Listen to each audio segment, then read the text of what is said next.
Yeah. So I think it's just that. What's that?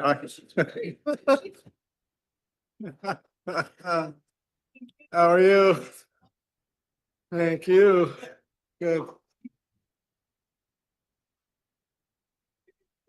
Um, good. Oop.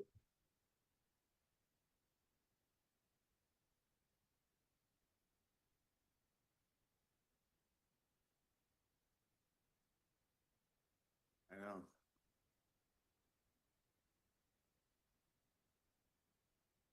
Good morning, everyone. How's this microphone level?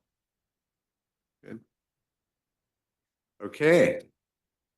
Welcome, everyone, to the June Board of Forestry public meeting. This is a one-day event. For the record, I'm Jim Kelly, Chair of the State Board of Forestry.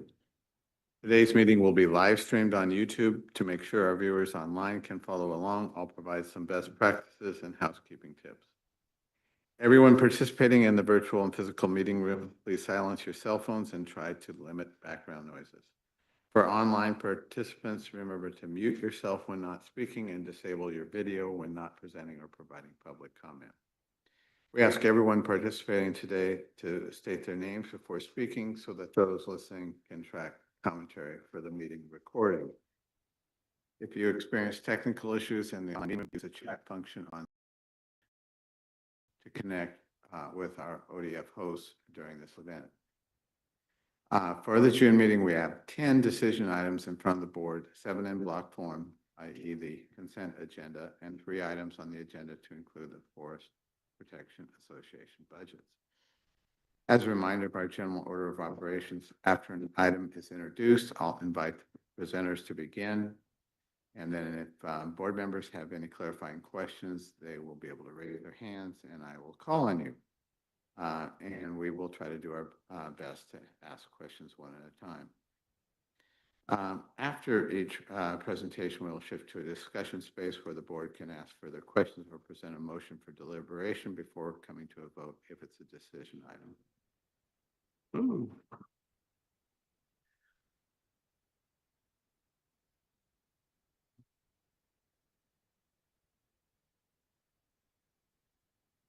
If this one's any better. For public testimony, our agenda offers an opportunity for the public to provide comments. The public forum item, which allows members of the public to share their perspectives with the board about items not on the agenda, will be available, and also regarding informational items included with the meeting agenda. Testimony under the public forum is limited to 3 minutes. We do understand that's not a lot of time, but if you would like to share more information with the board, we recommend sending written testimony to the Board of Forestry email to enter it into the record for the June 2026 meeting.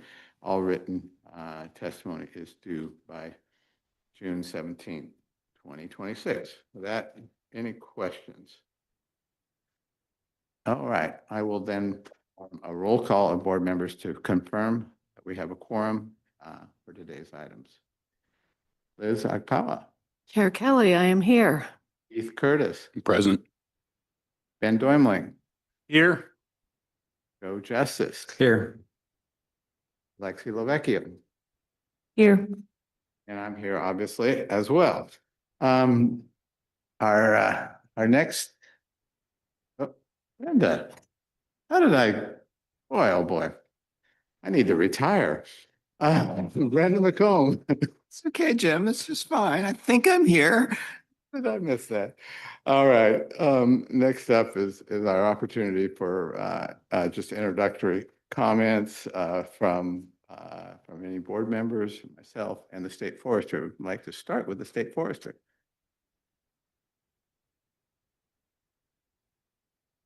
Is that working? Good morning, everyone. I'm Casey. So it's, let me try it out there. There. Okay. Casey, State Forester. I'm glad to be here today. Just a couple updates. We are working on our budget process. As you know, we're headed into a long session. We have submitted our early flat pops. We have received word back on which ones we will be moving forward with, and we're waiting to hear when we can talk to you all about what we're submitting and talking about in our budgets as we go forward. Leadership has met on the moving forward with updating our strategic plan. So I look forward to getting that to you all in the very near future. And fire season, just wanting to give a little bit of a briefing. We are heading into an early onset fire season, seeing pretty active behavior ahead of what would be normal for us due to the lack of moisture, both snow, and we have been getting some rain, so that's been helping. But we have been seeing active fire behavior and receptive fuels to fire behaviors early, and we anticipate that going through the season, picking up in July, August, being peak months well above normal potential across the state. So one thing to note is that we are ready. Our staff are on, our seasonals are on, our aircraft and contractors are on, as are our federal partners, ready and able to move forward. So thank you for that. Okey-doke. Other board member opening comments. Brenda? Excuse me, Brendan McComb for the record. Just a question, Casey. Will the board have input into the POPs that are being proposed to move forward? That's a good question. I want to say I think so. But yes, I will have to get back to you on that. Yeah, I mean, historically, that's been handled at the June board meeting. And, a couple long sessions ago, there was actually a long conversation about that, but that was before this governor. I know that other agencies have presented their POPs to their boards and commissions, DSLs, and I think the EQ, but it's been kind of quiet on the ODF side.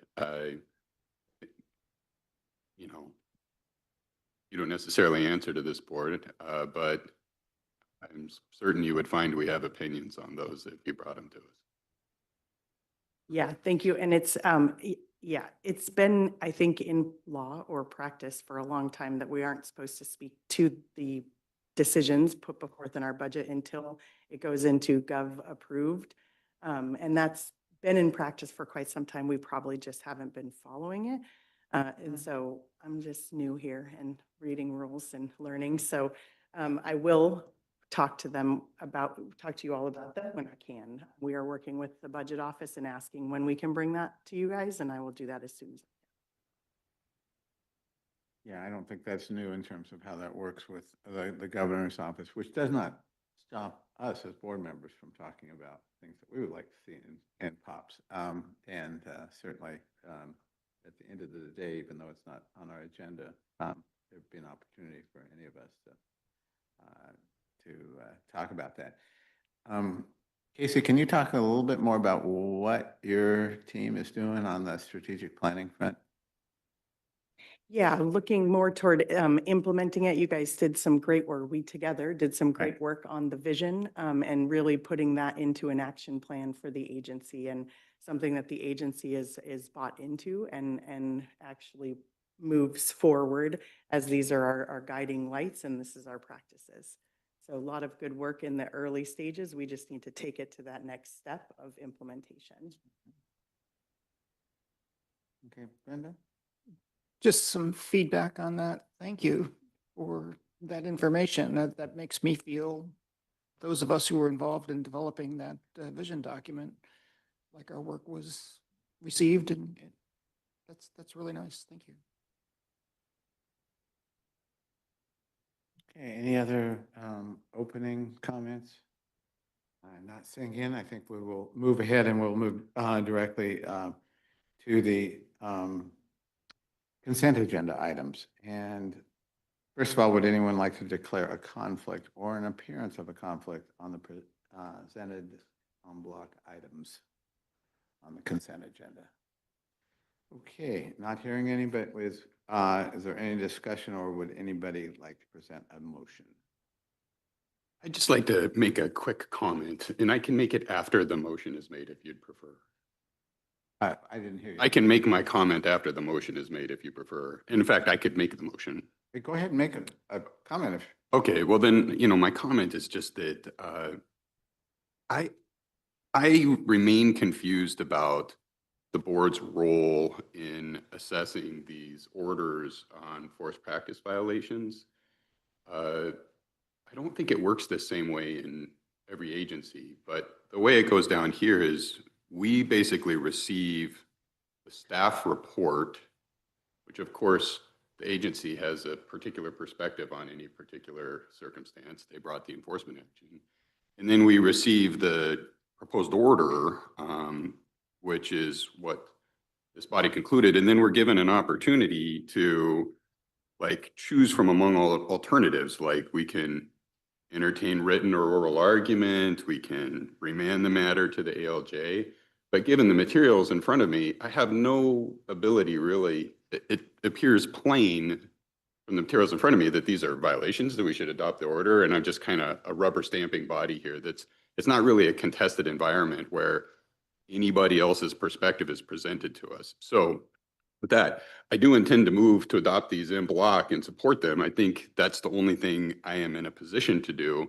But if this is how these are going to be presented to the board, I sincerely question whether the board is appropriately involved in this process at all. I don't have the tools to make some kind of informed decision in a contested environment on these orders. Go ahead, Ben, you have.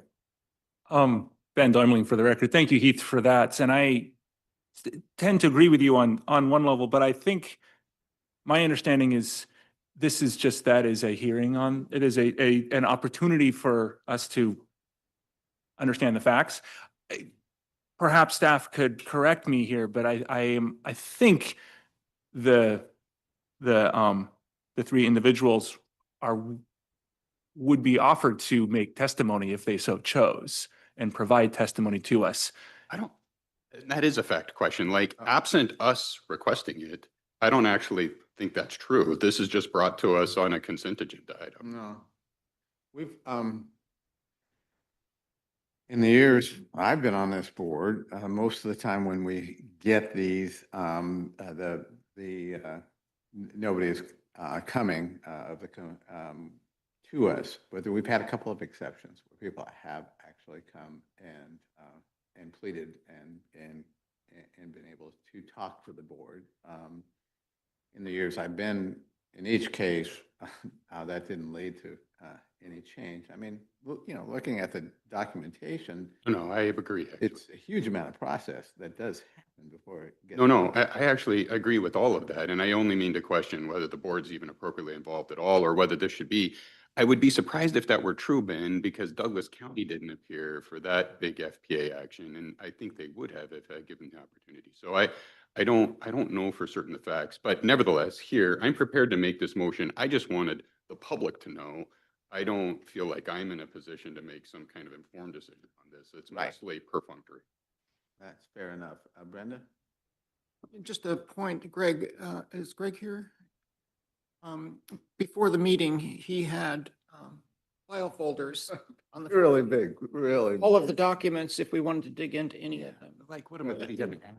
I hear you, just saying that due diligence. The last guy.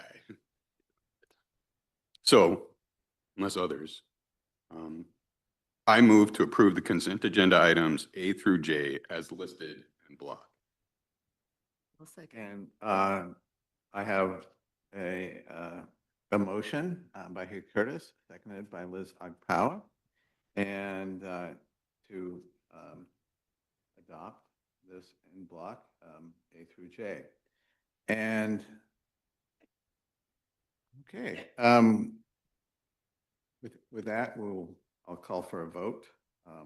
So please prepare to vote when your name is called, and I'll try to remember Brenda this time. Brenda? Liz Ogpower, Aye. Heath Curtis, Aye. Ben Doimling, Aye. Joe Justice, Aye. Alexi Lovecchio, Aye. McComb. Aye. I will vote aye as well. So again, we have approved that motion that was made by Heath Curtis and seconded by Liz Ogpower to accept the consent items A. I would be remiss if I did not commend the state forester on her excellent choice for deputy. Who did? Ah, yes, exactly. Much appreciated. And I will second that. Okay. All right.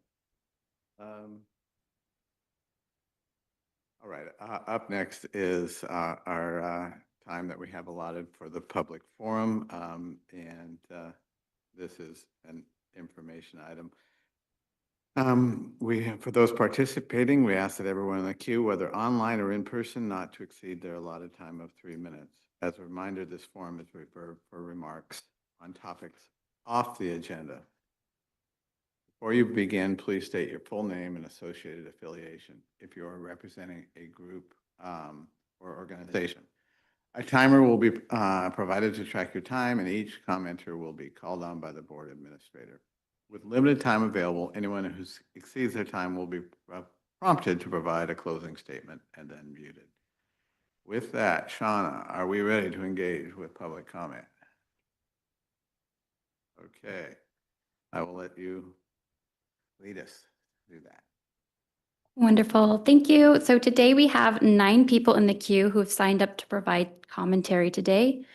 To help us stay on track, we are going to go ahead and call the individuals here in the room first in sets of 4 and 3. When they begin, I'll have the timer on display up here on the screen. And then after the testimony in the room has concluded, we'll move to our online presenters. So our first testimony providers are Scott Killips, Susan Smith, Laura Wilkinson, and Amanda Sullivan Astor. If you could please join me up here. Recognize that Eleni is here rescuing us. Thank you so much. We love the fact that you're here to help. Thank you, Chair Kelly.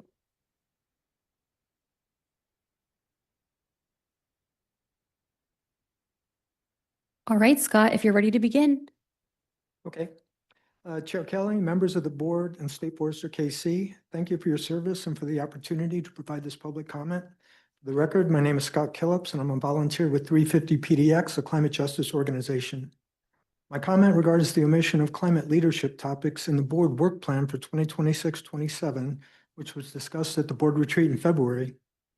The board ODF vision for Oregon's forests includes the priority climate leadership. However, the board work plan contains only one topic related to climate leadership, the Climate Smart Forestry Awards.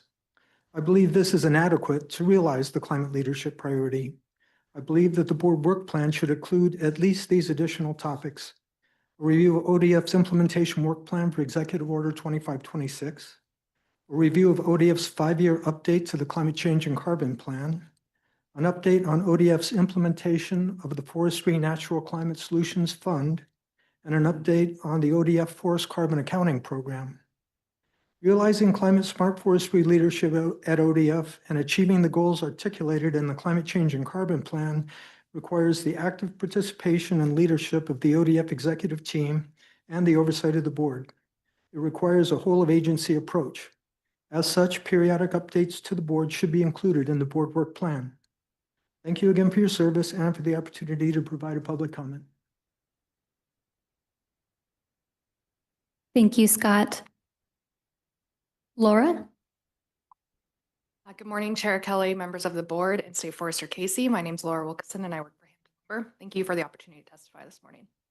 As you are aware, the FMP is presently out for a second round of public comment. You may also be aware that making any changes to the FMP at this time would require a 3rd round of public comment, and given Chair Kelly's impending departure from the board, that would set the process back many months. What's odd to us is that ODF chose this moment to undertake a major rewrite. They tell us that there are a few substantive changes, but if that's true, why is there so much redlining? Why are there entirely new goals and strategies in this version that haven't received meaningful public comment? One thing it still does is promise to implement the radical and onerous prescriptions of the draft HCP, committing over half of the forest to conservation. Beyond that, it promises little else. The board defined greatest permanent value in rule and promised those outcomes to Oregonians. In this FMP, protecting wildlife habitats and other environmental outcomes are fully considered. But GPV also calls for a sustainable, predictable production of forest products that generate revenues for the benefit of the state, counties, and local taxing districts. Other than general hand-waving, there are no specifics pertaining to that outcome in this FMP. ODF's promise to discuss performance measures in the fall is like buying a home before you've completed the inspection. This leaves us without the certainty and raises many questions. How will lands outside the HCAs achieve the modeled harvest outcomes? How will ODF manage the lands inside HCAs to the fullest? We continue to be disappointed in this FMP itself and the public comment process. The board has veered wildly towards species conservation and has lost sight of the many benefits provided to Oregonians from the productive management of state lands. Whether through this FMP or other tools, we ask that you ensure that there is more to GPV than just setting lands aside. Thank you for your time. Thank you, Laura. Amanda? All right, good morning, Chair Kelly, State Forester Casey, and members of the board. For the record, my name is Amanda Sullivan-Astor, and I serve as the Forest Policy Manager for Associated Oregon Loggers, and I'm a certified forester. As affirmed in the Higher Education Coordinating Commission's Oregon Forest Operations and Management Workforce Study, forest workers are not only economic drivers, but they're critical public servants too. Forest operators are critical first responders during fire season, and their ongoing capacity to operate in forest to maintain healthy, productive landscapes is tied directly to investments in professional development, continued education, recruitment, and the availability of experienced forest operations crews. The study also underscored the forest operations and management help deliver clean drinking water, valuable forest habitat, renewable forest products, and restored forest health through a variety of proactive forest management interventions and tactics. A few weeks ago, the Oregon Forest Resources Institute hosted a forestry workforce summit in Bend to further explore the challenges and next steps to help align Oregon's forest sector workforce needs to help meet the governor's expectations around resilient landscapes and housing, this board's expectations around healthy forests and the delivery of GPV, and Oregonians' call for wildfire risk mitigation and healthy, thriving rural communities. The HEC study indicated we need upwards of 3,400 forest management and operations workers annually to come into the sector to meet this call. The forest operator breakout during the summit highlighted the 3 biggest challenges for recruitment and retention. They included wages, continuity of work, and the cost of training new workers in a production setting. These challenges come on the heels of decades-old and brand-new decisions by bodies like this one to continue to take land out of production, shrink our forests that can be proactively managed, and allow nature to be nature. However, this has resulted in mega fires as our new normal, a Douglas fir outbreak in Firmageddon in Southern Oregon turning our forests into standing skeletons, and communities with little infrastructure that can do anything about it. If we can increase the demand for logging and professional forest operations and operators, then we can help address these challenges. Please think about the bigger picture here. The board can either further entrench and ingrain these realities or boldly move to address them head on with courage. The complete and coordinated firefighting resource and forest health battalion that is being lost along the way should be thought of and should be in the forefront of your mind. Please don't ask for more. We've given our lives to helping these forests and communities thrive. Keep that in mind with the decisions before you about state forests and the future conversations to further determine the performance measures this board would like to guide future decisions for state management. Thank you. Thank you, Laura. Thank you, each of you. Please be seated while I call on the next set of testimony providers. Michael Lang, Pam Birmingham, and Seth Barnes.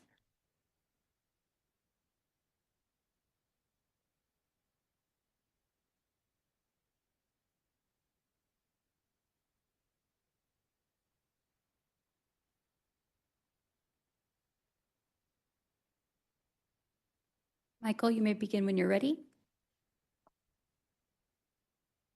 Good morning, Chair Kelly, State Forester KC, members of the board. My name is Michael Lang. I'm with Wild Salmon Center.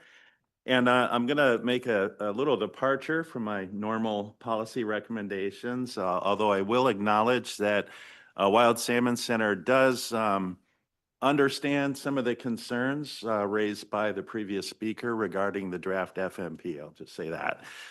But I wanted to, first of all, appreciation for all of your service, but also recognize Chair Kelly. This is his last in-person meeting, as I understand.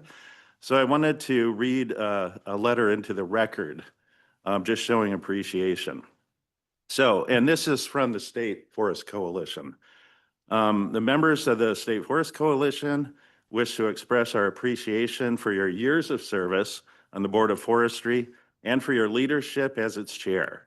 You have guided the board through important policy issues with patience and respect for all viewpoints. Through your leadership, the board has taken significant steps forward to ensure a more balanced management of state forest, including its approval of the HCP for Western Oregon State Forest. During your tenure, the board has adopted a comprehensive climate change and carbon plan to build climate resilience on state and private forests, and voted to implement the Private Forest Accord to improve water quality and fish habitat on up to 60,000 miles of streams in Oregon. Once completed and fully implemented, these accomplishments will yield benefits to all Oregonians for generations to come. So with gratitude, we show appreciation to you. Thank you. Thank you, Michael. Pam Birmingham. Good morning. I'm Pam Birmingham from the Astoria District in Clatsop County in the near Jewel. First, I would like to thank you, Chair Kelly, for your years of service. We haven't always seen eye to eye, but I am especially appreciative of you shepherding the HCP through to the final vote. It was a long road, but we got there, and thank you. I'm the Astoria Coordinator for North Coast Communities for Watershed Protection, and our focus is on drinking water. I haven't had a chance to read the updated forest management plan yet. I'm hopeful there are some increased protections in there for drinking water, regardless of the source, whether it's registered or not, surface or groundwater. We are also, as often stated, concerned about continued pesticide use around drinking water. The other day I was, excuse me, looking for some older document, and I came across a pre-sale report for the Astoria District from 1999. And in there it says the key performance measures, I think back then we called them KPIs, key performance indicators, had structural goals of layered 20% and older forest structure 33%. So the goal back then was 53% for complex structure. And I'm asking that in going forward with any plan, whether it's FMP, implementation plans, AOPs, that you look at the trajectory of the department, and the Astoria District is the one I'm familiar with. We're getting further and further away from those goals. They keep going down, and yet we keep cutting. This latest AOP for Astoria is cutting almost 700 acres of trees, 181 to 116 years old. And I hear that a lot from citizens, community members. Why are we going backwards? Why aren't we increasing? And again, the points of diversion, several of these timber sales have points of diversion for domestic water. Domestic water's almost a human right. That may be a little strong, but I know I had my water system destroyed by illegal clear-cut harvest operation, and I was without drinking water for 2 years. And everything was done by the book under the FMP. I mean, well, no, under the Forest Practices Act. So people nearby do suffer when there are harvests. Thank you. Thank you, Pam. We'll switch to Seth. Chair Kelly, State Forester, KC, members of the board. For the record, my name is Seth Barnes, and I am the Director of Forest Policy at the Oregon Forest Industries Council. Thank you for the opportunity to offer comment today. I'll try to keep it brief. I feel like I'm in a constant state of deja vu on some of these issues, but I feel compelled to repeat some of the things that I've said before in an effort to try to ensure that we stay intellectually honest in this conversation. In the simplest terms, the Forest Management Plan is a companion to the HCP. It's a companion to the HCP. That HCP was necessarily hyper-focused on habitat and succeeded in creating robust and meeting or exceeding all of the needs for thousands of species, literally across the state forest. Those decisions were already made. What we're focused on in the companion forest management plan is simply figuring out how we manage the remainder of the forest in and around the gargantuan conservation measures already in place within the adopted HCP. Please don't fall for the vociferous clamoring from a few individuals and groups that consistently maintain that the sky is falling.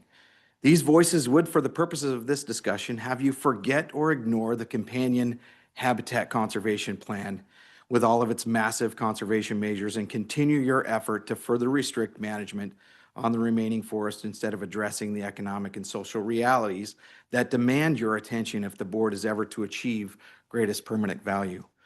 As you're well aware, the forest management plan has to actually function.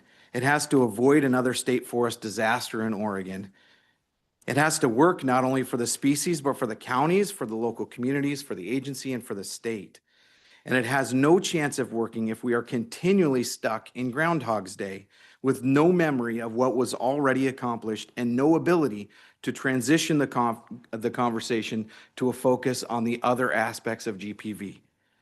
Again, thanks for the opportunity for comment. I appreciate the opportunity to be here in front of you, and congratulations, Jim, and the other board members that are coming off as well. Thank you for your service. Thank you, Seth. Thank you all. Please be seated while we switch to our testimony providers joining us online.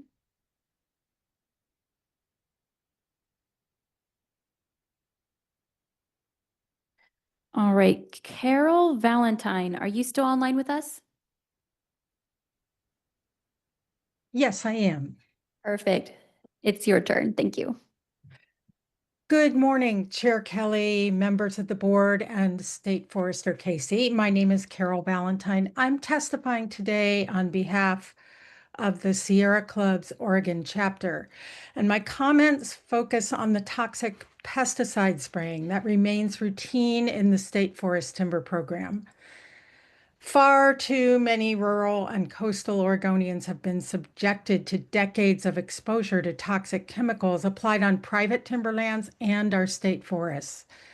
No matter how carefully applied, these chemicals are known to drift through air, water, and soil.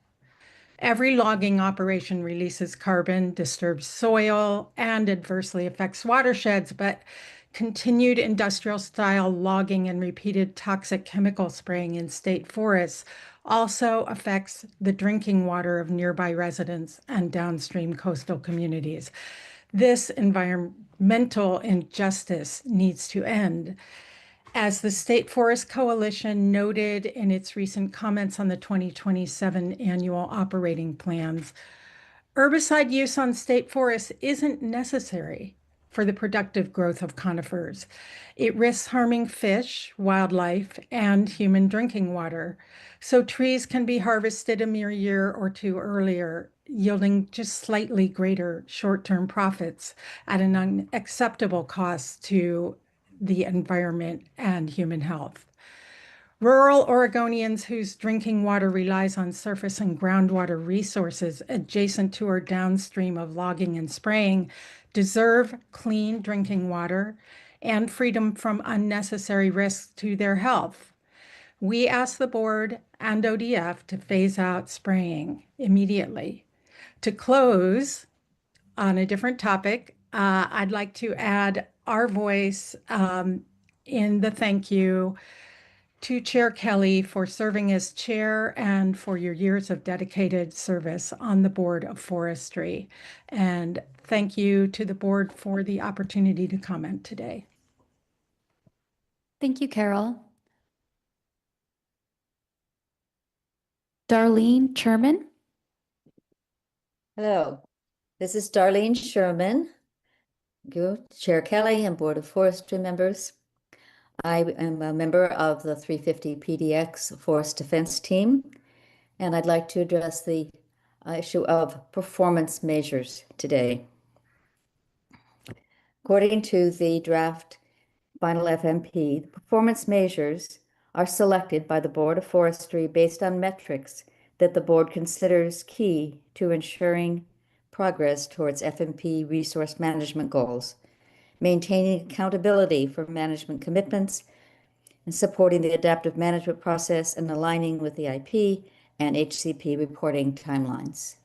So it is puzzling to me how the plan of approving the FMP in July is consistent with the fact that the performance measures are expected to be finalized in the fall. It seems like those two need to go together. This is the way that the Board of Forestry and the public evaluate the adherence to FMP goals. So how can these proceed on different timelines? Also of concern to me, and should be to the board, is the lack of progress in meeting the legislative mandated performance measure of achieving 30% of complex and layered forest.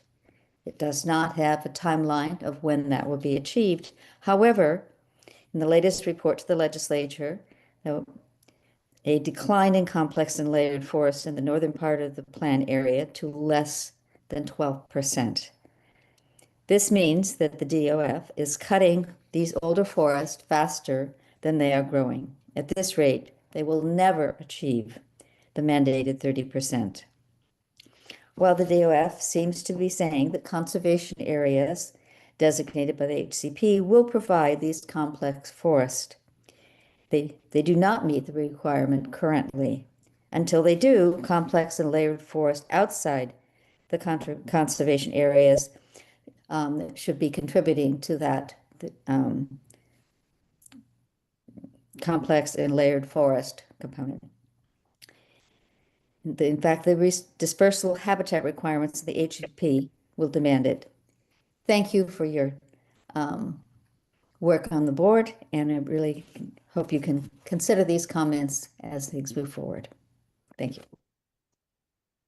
Thank you, Darlene. Thank you all for providing your testimony and being respectful of the time limit. Chair Kelly, State Forester Casey, and members of the board, this concludes the public forum for today's meeting. Okay, thank you all for your testimony. A lot of thoughtful testimony. Do board members have any comments on any of the subjects raised or public comments?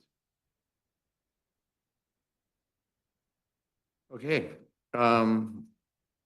we will then move. I think we're slightly ahead of schedule, so that's great. Next on our agenda is the Board Governance Committee work. And that will be led by Board Member Ben Doimling. Thank you, Chair Kelly. Ben Doimling for the record. What we have in front of us is just a little bit of a pro forma adoption or a vote on the edits that we discussed at our last board meeting on the board policy manual and the board agenda development addendum.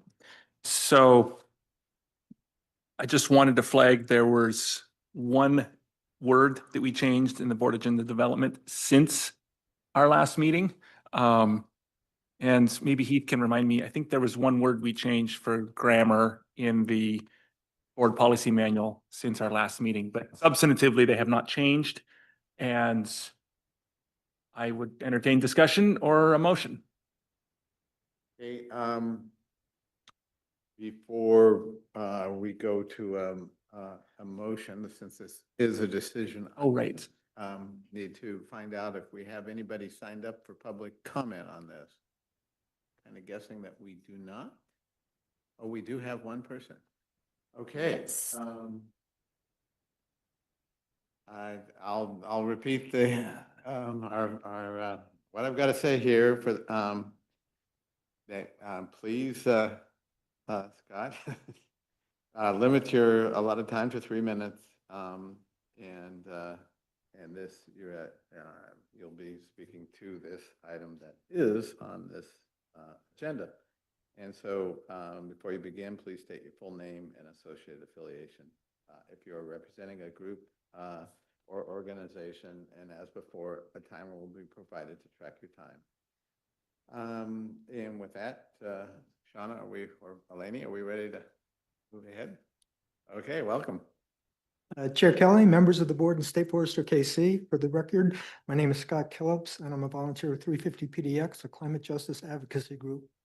My comment here regards the update to the board policy manual and specifically regarding Addendum C, the board agenda development. Addendum C neglects the topic of consent agenda items. The board does not discuss consent agenda items and does not accept public testimony on consent agenda items. I feel that Addendum C should include a process by which board members or the public may request that a consent agenda item be moved to the regular agenda so that discussion and testimony may be provided. A case in point is ODF's annual performance progress report. For the last 3 years, review and approval of ODF's annual performance progress report has been placed on the consent agenda of the September board meeting, despite several ODF key performance measures trending below target. I believe the board members and the public should have the opportunity to comment on the adequacy of ODF corrective actions for key performance measures trending below target. But the general point is that the board policy manual should clarify whether and how board members or the public might challenge the placement of topics on the consent agenda. Thank you again for your service and for the opportunity to provide a public comment. That concludes all public comment for this agenda item. Just comment on what you brought up. Basically, what happens before board meetings if the state forester and I hear about any of board members are uncomfortable with something being on the consent agenda, it is at that point removed, and that happens periodically. And same thing is actually true. What's also happened in meetings is that sometimes a particular item, a board member will say, I'm not comfortable with that. And so then we deal with it separately. And I think in terms of the public's influence on that, I would recommend mostly working through, either the board chair or with a board member to make that point of view known. Because sometimes it really is appropriate to get something off that consent agenda, because we don't always get that right. Brenda. Thank you for your testimony. That's an interesting topic, and I agree with everything you said, Jim. That's the process we followed. My question to Ben and Liz and Heath is that the best process for the board to follow? And maybe you've discussed this already, and if so, that'd be great. If not, maybe it's something you should or could talk about in the future. Ben Doimling for the record. First of all, thank you, Scott, for your testimony. It's nice to know that people are paying attention to this. I would agree. I mean, I think what I find most intriguing about Scott's comments is the process for public comment on consent agenda items. I think, like Jim said, a lot of this is at the discretion of the chair, and Jim, I think, has done a good job of being mindful of pulling things off the consent agenda when needed. I don't know that amending the agenda development document would solve this per se, but I think this is a topic that we as a committee could take up and see if there are other parts of the board policy manual that would address public comments that maybe need updates. I'm not sure, but I think this is good food for thought. I mean, we can talk about it. I mean, I don't really know how else we would do it. If we're going to have a consent agenda, there are going to be items on the consent agenda, and there's going to be a moment at which we publish the consent agenda for the public to view, which is what we do presently. And if people believe that there are items that are not appropriately on the consent agenda, they have that in advance and are able to contact any of us or the state forester and say, hey, I think there's some controversy here. It may merit attention. And then the agenda, the way we've designed it, and it could go other directions, but the way we've designed it is ultimately in the discretion of the chair. And so I think given opportunity with publication of the agenda and an opportunity to outreach and discretion in the chair, the mechanics work for me, but I'm open to it. I mean, basically, I mean, what has happened, anytime there's been anybody with any discomfort, something being on the consent agenda, it's off the consent agenda. It's been pretty automatic in that case, so. And we could go so far as to say that, but I don't know that that's always true. That is to say, there's sometimes work that this body does by consent agenda that is deliberately consent agenda. And I also think that that's in the discretion of the chair. This is a great conversation, so thank you. And Jim has done a great job. I agree. But Jim, you're not going to be here after today. So It's true. So should there be guidance for whoever's going to sit in that chair in the future? And that's my concern, is that we have consistency in how we do that. You know, I think informally, that's a great place for your committee, Ben, to be educating whoever sits in my position about, you know, giving them some history of how things like that aren't really spelled out necessarily anywhere have been handled. Yeah, Jim, can I? Yeah.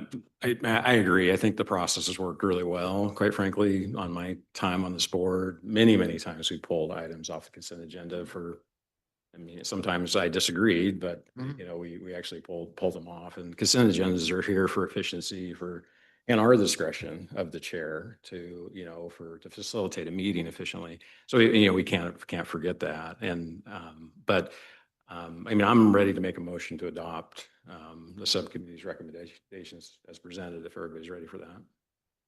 Okay, before you make that motion, you know, the motion will be regarding approving the board policy manual edits as written and presented at the March 4th meeting. Does anyone have a need to declare a conflict or the appearance of a conflict on the agenda item for us before we move to a decision? Not hearing any, ask for a motion. I'll move to approve the board policy manual edits as written and presented as March 4th, 2026 meeting, Board of Forestry meeting. I'll second it.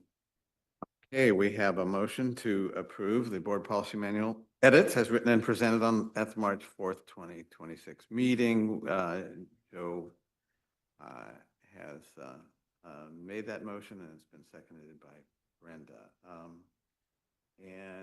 So with that, we have a motion, and I will call on board members to vote to approve. Liz Agpawa. Aye. Keith Curtis. Aye. Ben Doimling. Aye. Joe Justice. Aye. Lexi Lovecchio. Aye. And Brenda McComb. Aye. And I vote aye as well. So with that, we have adopted the motion unanimously to approve the board policy manual edits as written and presented at the March 4th, 2026 meeting. If I could just follow up quickly and ask Ben if you're going to continue to chair this board policy manual team, maybe this is something you could discuss in the future regarding the consent agenda. I really do think it was a good suggestion. Yes.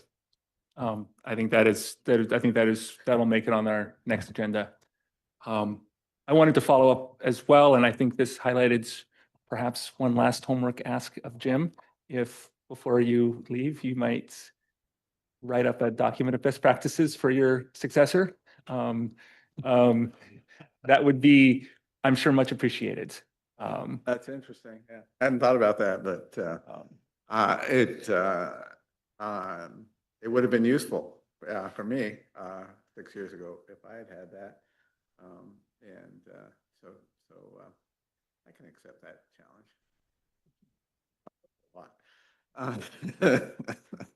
Okay, with that, we're just a few minutes behind schedule, which is not bad.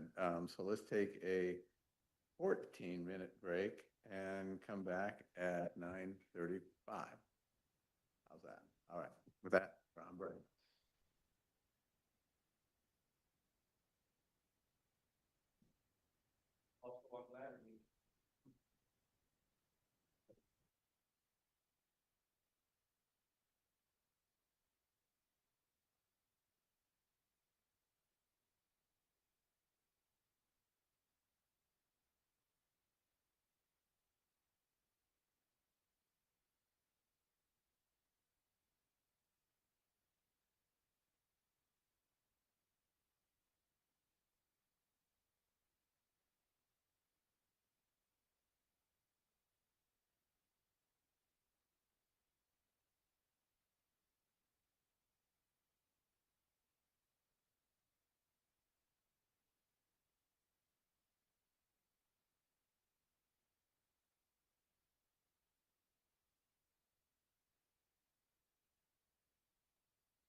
Welcome back, everyone. And we will resume our Board of Forestry meeting. Up next on our agenda is the Forest Trust Land Advisory Committee testimony. And we'll go right to it.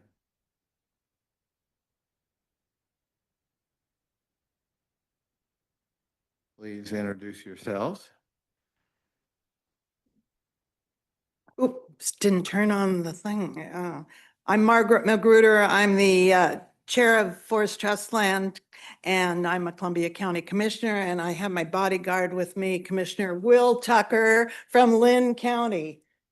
I represent Lynn, Benton, Lincoln, and Marion Polk counties. Thank you. Chair Kelly, I'd like to thank you and Board Member Curtis for attending our recent Forest Trust Lands meeting. We appreciated that, and they're open. Our meetings are open to all board members, and we're very appreciative of anybody who would like to attend and speak with us. State Forester Casey, glad that you were able to attend our meeting as well. And this meeting with the Board of Forestry and our Forest Trust Land meetings are an opportunity for us to engage and advise you and the Board of Forestry on matters related to state forest management, which is our statutory duty under ORS 526.156 to provide advice on these matters. It's a duty that is core to our role and as your partners in state forest management. So I look forward to working with you and the rest of the board as on behalf of the Forest Trust Land Council and Columbia County. Statute requires the state forester the responsibility to manage state forests under the authority and direction of the Board of Forestry, and to manage state forests to secure the greatest permanent value of those lands to the state. That's according to ORS 530.050. Greatest permanent value is specifically defined in OAR 629-035-0020. That Oregon Administrative Rule states greatest permanent value means healthy, productible, and sustainable forest ecosystems that over time and across landscape provide a full range of social, economic, and environmental benefits to the people of Oregon. Forest Trust Land Council has partnered with previous state foresters on this, and we're ready to partner with you in this shared effort to provide greatest permanent value. Board, in previous public comments regarding the draft forest management plan, we had identified areas for improvement. During the most recent Forest Trust Land Council meeting on May 22nd, we received a presentation from ODF staff regarding the draft FMP dated May 2026. Although a number of our previous comments had been factored in, I'd like to address one issue that came up during that May meeting. In this presentation, ODF staff presented a draft that we believe weakens the forest management plan. In particular, we want to bring to your attention to the board packet that was posted online as recently as yesterday afternoon. And specifically, Principle 3 now states the FMP will provide sufficient revenue to ensure ODF's ability to manage, conserve, and invest in the forest in order to provide greatest permanent value. We believe this language is correct. ODF has changed the description of this principle, stating that the FMP strives to provide sufficient revenue to support the stewardship of these forest lands and produce economic, social, and environmental benefits. The word strive struck all of us, and we had lots of comments. The FMP will provide sufficient revenue and the FMP strives to provide sufficient revenue are two entirely fundamentally different statements. One says that something will happen, and the other implies simply trying is good enough. An FMP that strives to provide sufficient revenue appears to be inconsistent with both statute and rule. Statute and rule direct ODF to manage state forests to secure the greatest permanent value, and specifically require providing a full range of social, economic, and environmental benefits to the people of Oregon. Neither ORS nor OAR direct ODF to merely strive to manage in this manner. ODF has stated that the intent of the phrase strive to provide is to account for factors beyond ODF's control, including log prices and the timing of harvest intervals. As beneficiaries of the revenue ODF generates, we're well aware that revenue flow can be inconsistent. However, as a county commissioner and a longtime farm owner, I know that revenue expectations can change in unpredictable ways. I also know that changing markets are something you have to plan for. County commissioners, farmers, small business owners cannot retreat and say we strive to provide services or strive to make payroll. We must plan for how to do so in good times and in difficult times. I believe ODF should do the same. Forest of Trustlands Council, is prepared to support ODF in this endeavor. However, what we cannot do is support a weakening of ODF's commitment of greatest permanent value. We neither believe that commitment should be weakened, nor do we believe it can be weakened unilaterally by the department. As long as the statute directs ODF to management for greatest permanent value, ODF must do so. Only the legislature could change that. This was conveyed to the department during our Forest Trustlands meeting. Chair Kelly and Board Member Curtis, you can recall, we pushed the department a great deal on this issue. I'm pleased to say to the board, the version that has been posted for public comment that we have now seen, the draft FMP dated June 2026, retains the prior language. It specifically calls out that ODF will provide sufficient revenue to ensure ODF's ability to manage, conserve, and invest in the forest in order to provide greatest permanent value. Counties are greatly appreciative of ODF hearing our concerns and retaining this previous language. As we continue to partner on state forests going forward, we also ask that the board, ODF, and state forester draw lessons from this planning effort to improve future planning.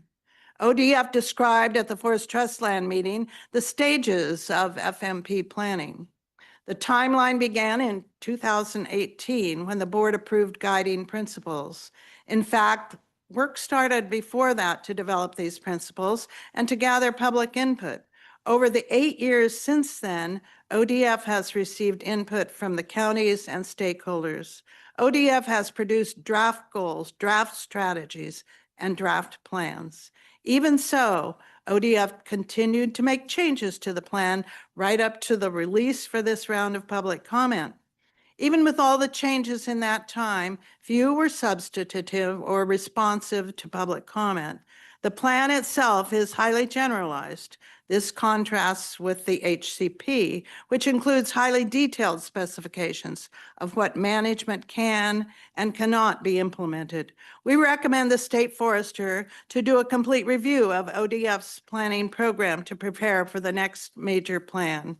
A renewed planning program should provide Forest Trust Lands a seat at the decision-making table so we can be your partners in state forest management, as ORS 526.156 would imply. Number 2, aim to substantively incorporate input forest of trust land and public stakeholders. 3, develop plans that connect planned actions directly to ODF's statutory and policy authorities.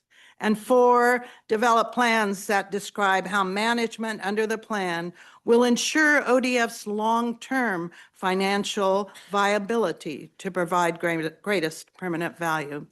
Thank you for this opportunity to share, and thank you, Chair Kelly, for your service. And I wish you good luck on that boat out on the open seas, and also the ODF staff and members of the board. Commissioner, would you like to say anything here? I think the testimony covered what really concerned me, which was the word strive. I mean, I hate to do a Star Wars reference, but Yoda says do or do not. Well, there is no try. And so when you change it to a strive, which is a try versus committing, it really is a difference. I see the FMP and the habitat conservation plans as being partner management tools. And that for me was a huge weakening. Now it's changed back. So the version posted last night has changed. My concern now is revision control, what will be adopted. And so I've talked to Nick, and I believe we have a relationship that will allow me to be comfortable, but I do worry about revision control because it is a challenge when you're trying to get public input, respond to that public input, and you have a timeline to close out. But Chair Kelly, again, I appreciate your leadership as well, and other members who are in the queues to be changing. I will have enjoyed working with all of you. Thank you. Thank you so much for this opportunity. If anybody has a question, Commissioner Tucker will answer it. Another Yoda quote. Okay. The only thing that I heard that I don't believe is that you hate making Star Wars references. I have a whole bunch of grandchildren, and you're right, there are a number of them that make them all the time. Thank you. Okay, I think Brenda's got a question. So Yeah, just go away. Yeah. follow up. I appreciate your concerns around certainty and wording. But I also am uneasy making a commitment that may not be attainable given future economic situations, as you mentioned, log prices and all the unknowns, all the uncertainties that are there in the future.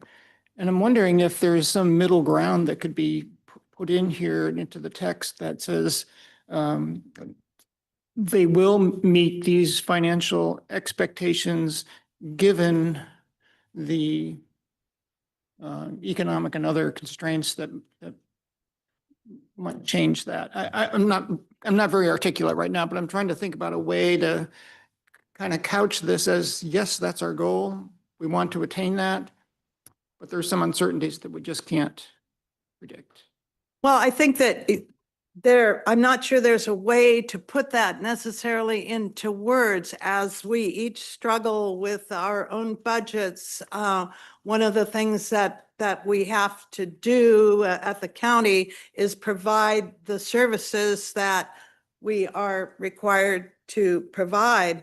And we got to figure out how to do that no matter what. And as you look around the state right now, whether it's a school district, a county, a city, everybody is still providing the services despite the fact that their budgets are terribly limited. So I don't know if there is. I think that's a great question.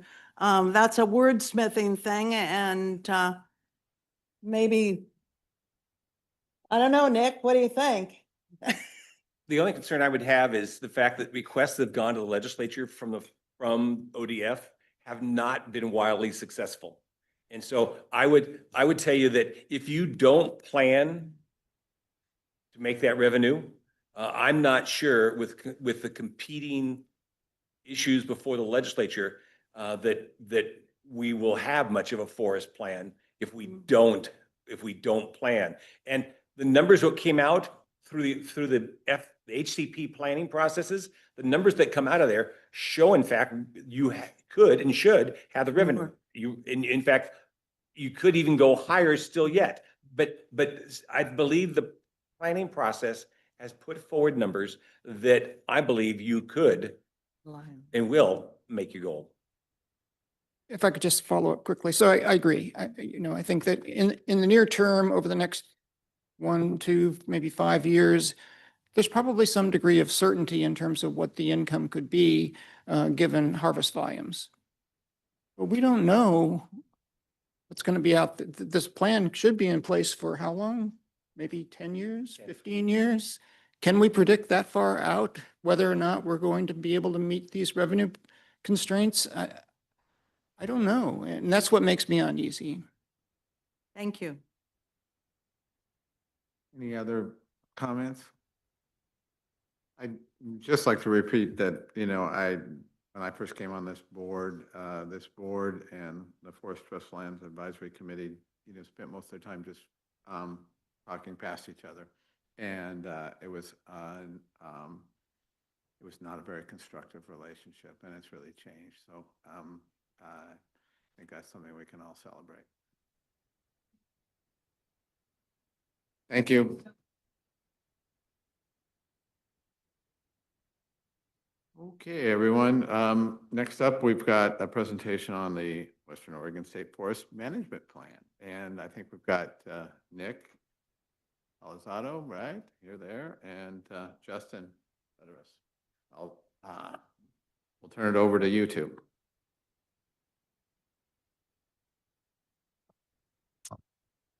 Good morning, Chair Kelly, members of the board, State Forester KC. For the record, I'm Nick Palisato, and I serve as the Deputy Chief of State Forests. And Justin and I are very pleased today to present to you our final draft FMP. I'm going to begin with a quick review of the development timeline for the plan. And I'll talk a bit about the description or describing the edits that we made after the public comment period. I'll touch on the plan themes and the management approach. And then I want to spend a little bit of time talking about the commitments that are in the HCP proper. I know we've had a lot of conversations over time about, sort of the lack of accountability in the FMP. So I'd like to address that directly. As well as compare the current forest management plan to the new forest management plan and those HCP plan commitments. Then I'll talk a bit about the role of the board performance measures in adaptive management and decision-making. And finally, decision authorities regarding approvals and revisions at various planning levels. Okay, so starting with a quick orientation to the overall process for FMP development and adoption and where we are in that process. As Commissioner Magruder mentioned, in 2018, the board adopted guiding principles for FMP development. And the division has developed the draft FMP in alignment with the board's approved guiding principles, which planning rule requires to guide development of the plan. In 2020, the board directed the department to finalize HCP development and start NEPA, and to develop a forest management plan that uses the HCP for Endangered Species Act compliance. So then in 21 and 22, we brought goals were first presented to the board, and then the forest management plan strategies were presented. And in 2023, we brought a draft FMP to the board. All along the way, there was extensive engagement and outreach at each of these steps to inform development of the draft and to make improvements. In 23 and 24, we had a number of very productive conversations with the counties, leading to the development of the modeled scenarios, which we presented in June of 25. And then in November of 2025, rulemaking was initiated with a 90-day public comment period that ended on January 30th. At that time, we presented select outcomes for the 30-year step-down scenario, starting at 215 plus or minus 5% for the first decade. In 26, we have revised the document mostly to improve readability and clarity of intent. And it's still a high-level document, and this gives this board and future board some flexibility. Okay, on to the types of edits. Most common type of edit was just made to improve clarity and readability. For example, we simplified word choices or sentence structure, we eliminated redundancy, and deleted some extraneous detail. We also corrected some grammatical issues such as tense or capitalization. More significantly, we revised the strategies for several resources, including timber, aquatics, carbon, and recreation, education, and interpretation, to reflect the current discussions we've had with the board and the public and our state and county partners. Intent statements were also added for each forest resource strategy. The intent statements are meant to provide more detail about the outcomes the strategy seeks to accomplish and how implementation varies across the landscape. We also made connections to other policy documents and updated the document throughout to better tie the plan to the board adopted vision for Oregon's forests and climate change and carbon plans specifically. And then we added additional information to Chapter 4 to clarify decision-making authorities and responsibilities for implementation. Okay, I'll talk a bit about the themes of the plan. First and foremost, and as mandated in rule, is the theme of greatest permanent value. And so here we made sure that the goals and strategies are clearly articulated, and the management approach describes how different parts of the forest contribute to greatest permanent value, and the forest as a whole provides for the full suite of benefits. The second theme is considering and engaging all Oregonians.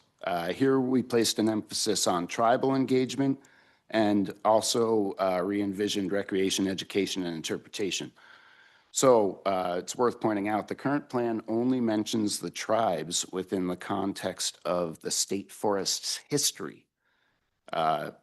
The division and our tribal liaison worked closely with the 9 federally recognized tribes in Oregon to develop goals and strategies for shared stewardship and protection of cultural resources and to ensure tribal access. The REC program is described as a resource in the current forest management plan, but there are no resource-specific goals or strategies and no recognition of the education and interpretation programs. The recent Oregon Kitchen Table study from 2024 highlighted recreation as a key avenue for Oregonians' engagement with state forests, and it's often their first exposure.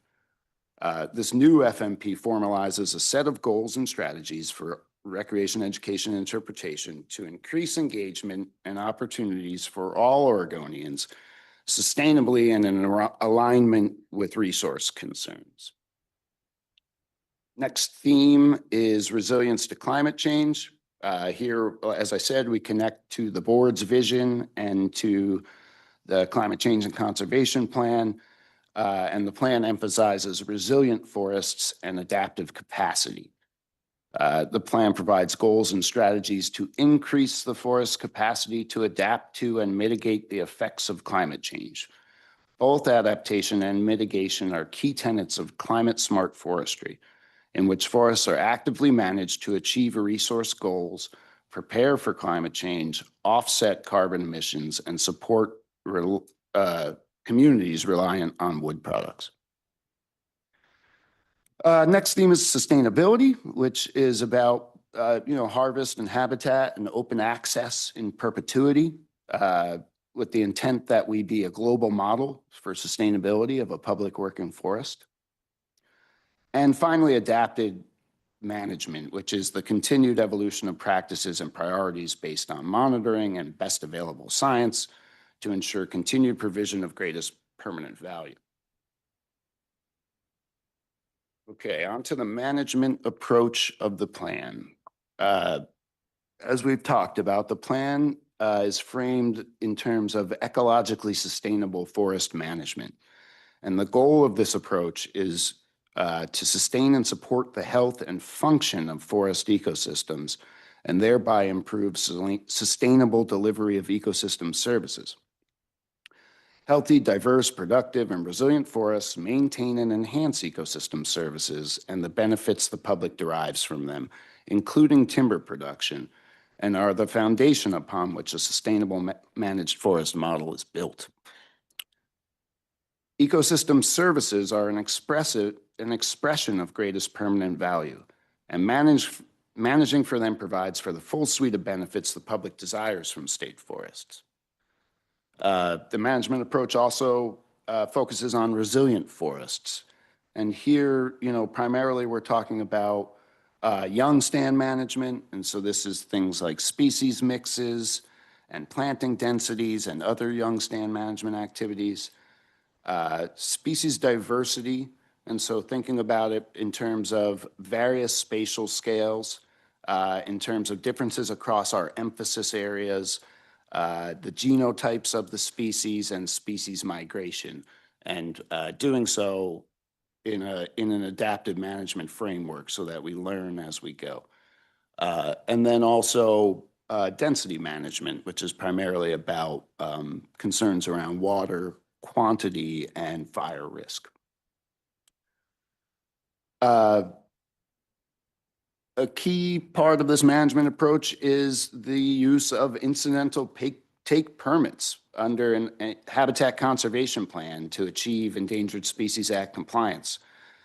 This provides for planning and operational efficiencies and assurances that provide regulatory certainty for timber harvest and other forest management activities.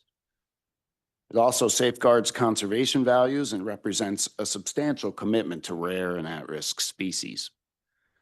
Then we have a landscape design. This uses emphasis areas to allow for long-term commitments to conservation and sustainable harvest, while also considering other resources-focused needs. Each type contributes to ecosystem services differently, but the forest as a whole provides for greatest permanent value. And this framework allows options for future boards to make different decisions.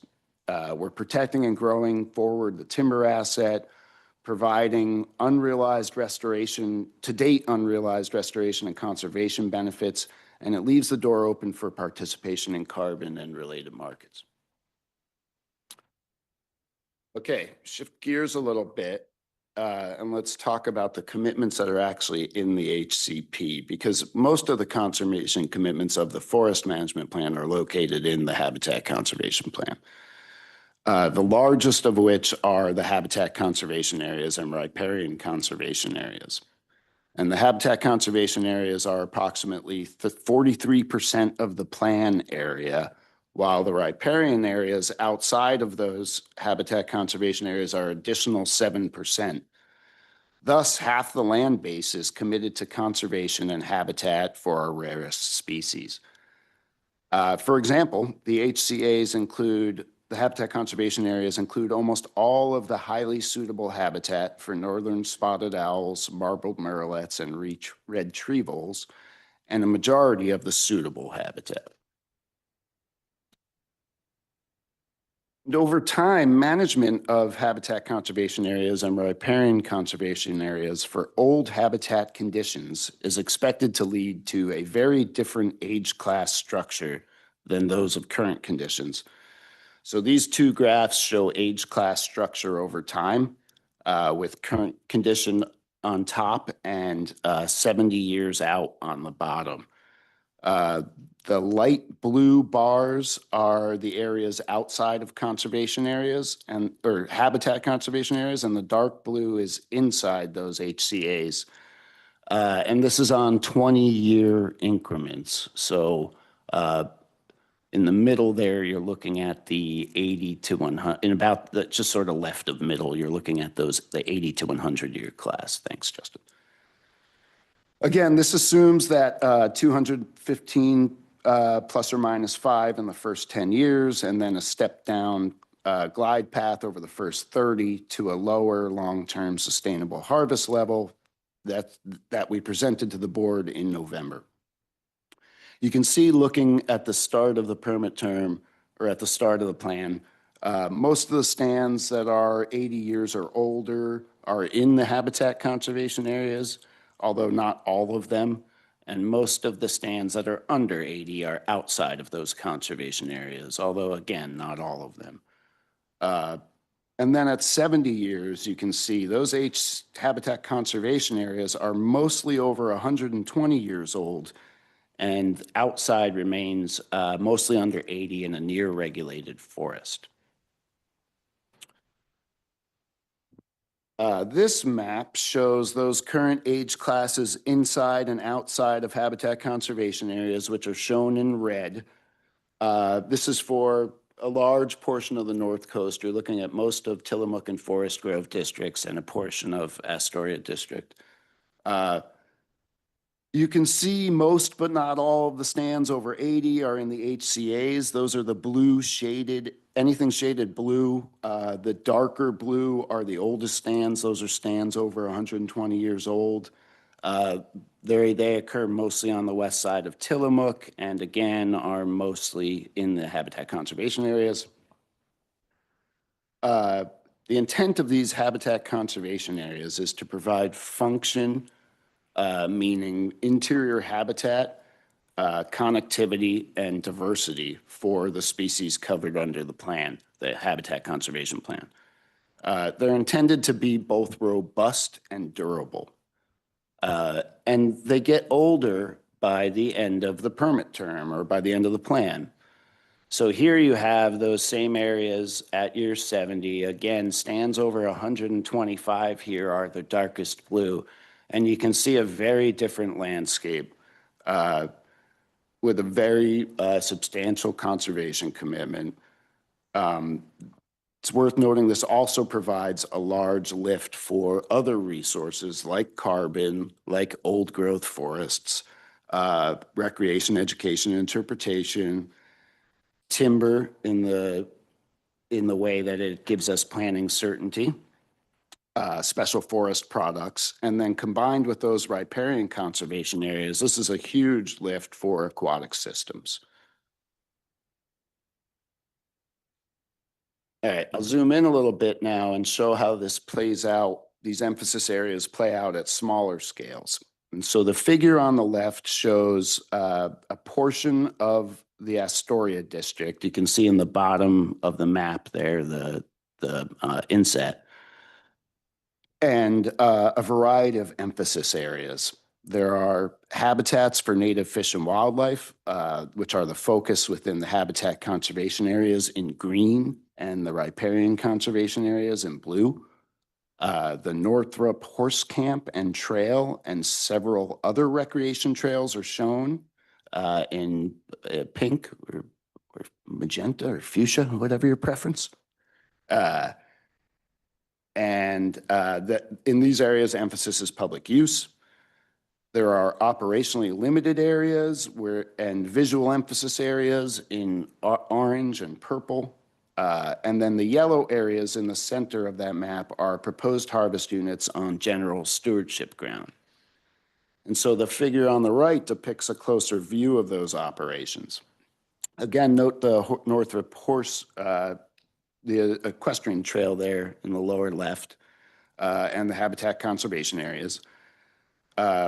Our operational policies regarding the management of trails and roads, legacy structures, habitat, along with direction in the FMP and Forest Practices Act, combine to prescribe the outcome of a particular timber sale operation.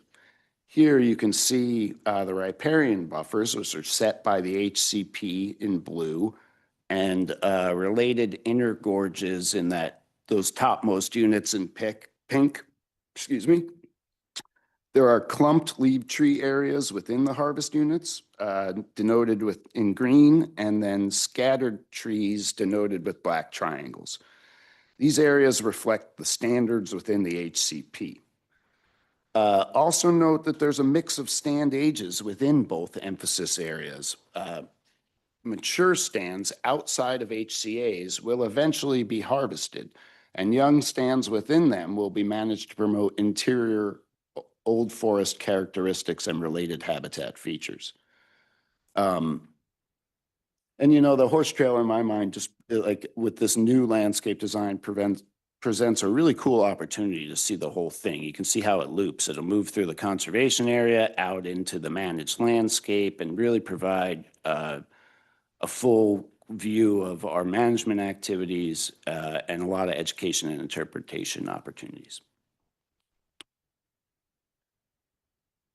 Okay, there are other HCP there are other commitments in the HCP that warrant mentioning. Legacy retention, which includes strategies for leave trees, snags, and downed wood. The plan also includes some requirements to maintain dispersal habitat for spotted owls outside of the conservation areas and to manage barred owl populations to reduce competition with spotted owls. There are also fish passage barrier removals required and aquatic restoration projects and hydrologic disconnection of transportation and trail systems. Under the HCP, there's two types of monitoring that occur. Compliance monitoring and reporting demonstrates that we're doing what we said we would do.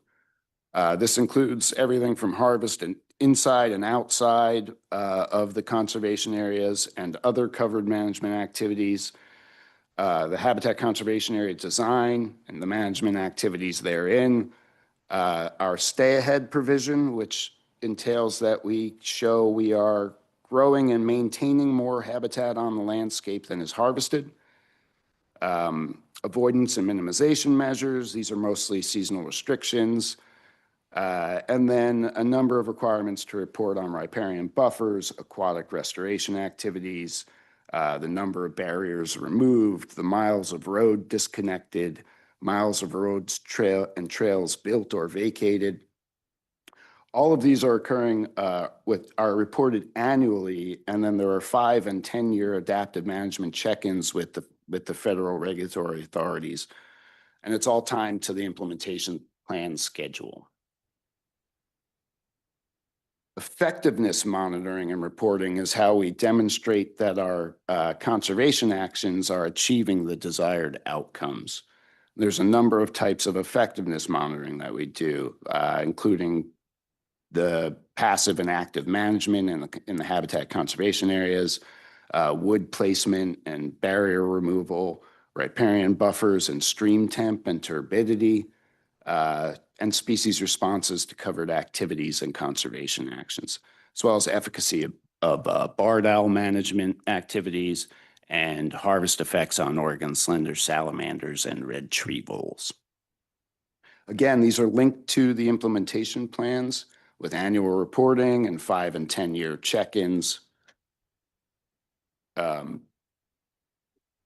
Okay, now I'll take a minute to compare the commitments that are in the 2010 Northwest Area Forest Management Plan with the commitments in the draft FMP and the HCP. So under the current 2010 Northwest Forest Plan, recall there is a strategy that requires 30 to 50% of the land base on each district to be designated as desired future condition complex, which can be two different stand types, layered forests and old forest structure. Currently, across all districts combined, about 35% of the landscape is in this desired future condition complex, designated complex.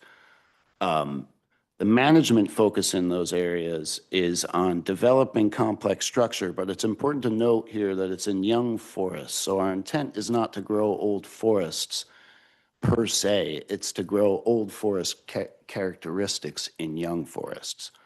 By contrast, the habitat conservation areas occupy about 43% of the land base, and the management focus therein is on developing old forest habitat. Under the current plan, there are some harvest limitations in mapped desired future condition complex. We can manage most stands, but there is delayed harvest of current old forest structures. So if you're in the landscape design, you're mapped as desired future condition, and you are actually already there, there's delayed harvest of those stands. In the HCP, you know, as I said, there's some 270,000 acres in the habitat conservation areas. 75,000 acres of those are available for harvest over the first 30 years.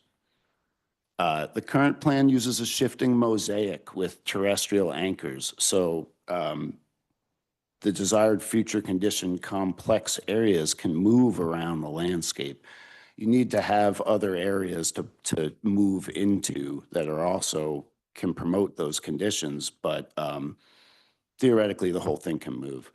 By contrast, the new draft FMP with the HCP, these conservation areas are relatively fixed over over 70 years.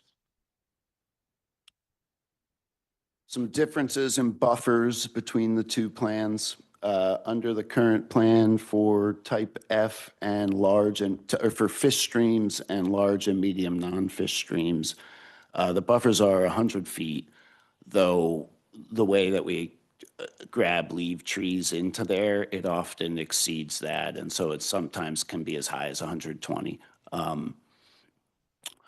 Contrast that to the draft FMP and HCP, it's just 120 for both fish streams and large and medium non-fish.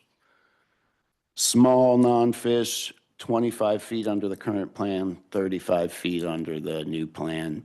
Seasonal potential debris flow tracks, I always get that acronym wrong, and high energy streams. So these are areas that have the potential seasonally to discharge into fish streams. They get 25-foot buffer under the current plan, 35 feet under the new plan. And then there's this new thing called a process protection zone under the new plan, which is that the first 500 feet of non-fish streams get an additional buffer where they go into fish streams. And so small non-fish will also have a 120-foot buffer on the first 500 feet back from a upstream of a fish stream.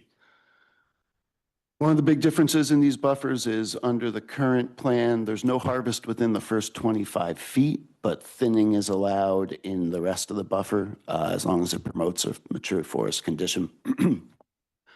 Whereas under the new draft FMP with the Habitat Conservation Plan, there is no harvest in these buffers. Okay. Then legacy retention. As I said, this is, leave trees and snags and downed wood. The current plan requires 5 trees per acre.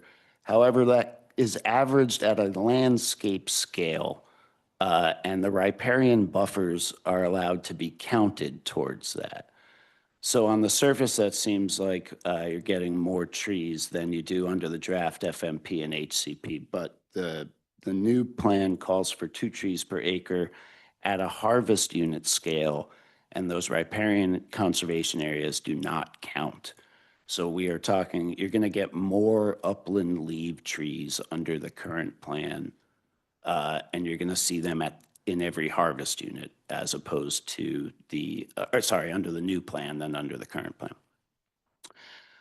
Current plan, there's no emphasis for those leaf trees. There's no requirement that leaves be held again through the next rotation.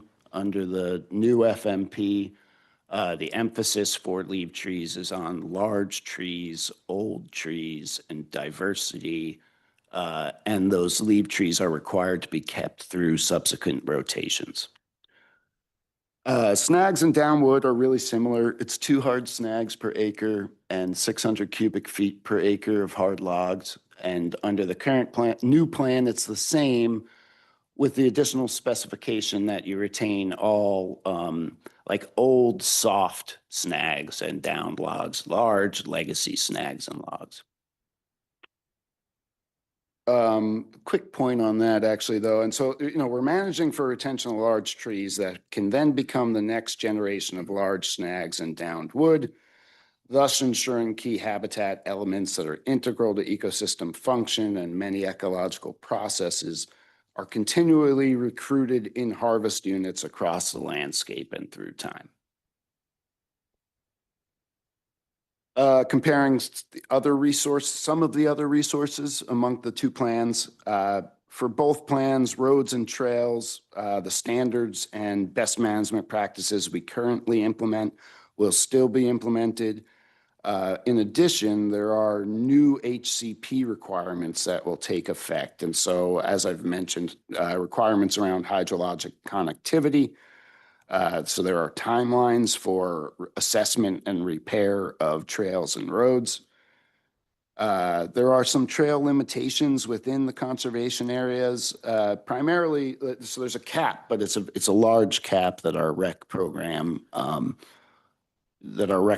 drove the estimate of, and it's not intended to act as a cap. It reflects what we think we'd actually build over time. But we are going to look at kind of where those new trails go, taking into account some of the habitat considerations, and whether it's the most efficient path forward, if there's anything else that's economically feasible, et cetera. There's some increased winter limitations for construction, improvement, and hauling on roads. Some other differences, as I said earlier, climate change is mentioned once in the 2010 plan. It's just mentioned. There's no policy. Whereas under the new plan, we are focused on promoting resilience. And that in and of itself is a difference. So the new plan focuses on promoting resilient forests. The old plan was kind of focused on promoting structure. Carbon, there's an acknowledgement of it as a resource and opportunities to both store, sequester, and market carbon. Tribal engagement and recreation, education, and interpretation, I spoke on earlier. And adaptive management, which was part of the current plan, but in the Great Recession, we closed our adaptive management shop down as a cost-saving measure, and we have not ever really built it back. Under the new plan, there are formal commitments to the regulatory authorities that require us to do proper capitalized adaptive management. Okay, so that's all. In addition to all those requirements in the HCP, the FMP is guided by the board's performance measures. Performance measures are a select set of indicators that the board will use to evaluate management commitments and outcomes with respect to the objectives and intent expressed through the guiding principles, the management approach, and the goals. Performance measures have component metrics that will be monitored and reported for the board and others to track management commitments and outcomes readily across the board, across a broad range of ecosystem services provided by state forests.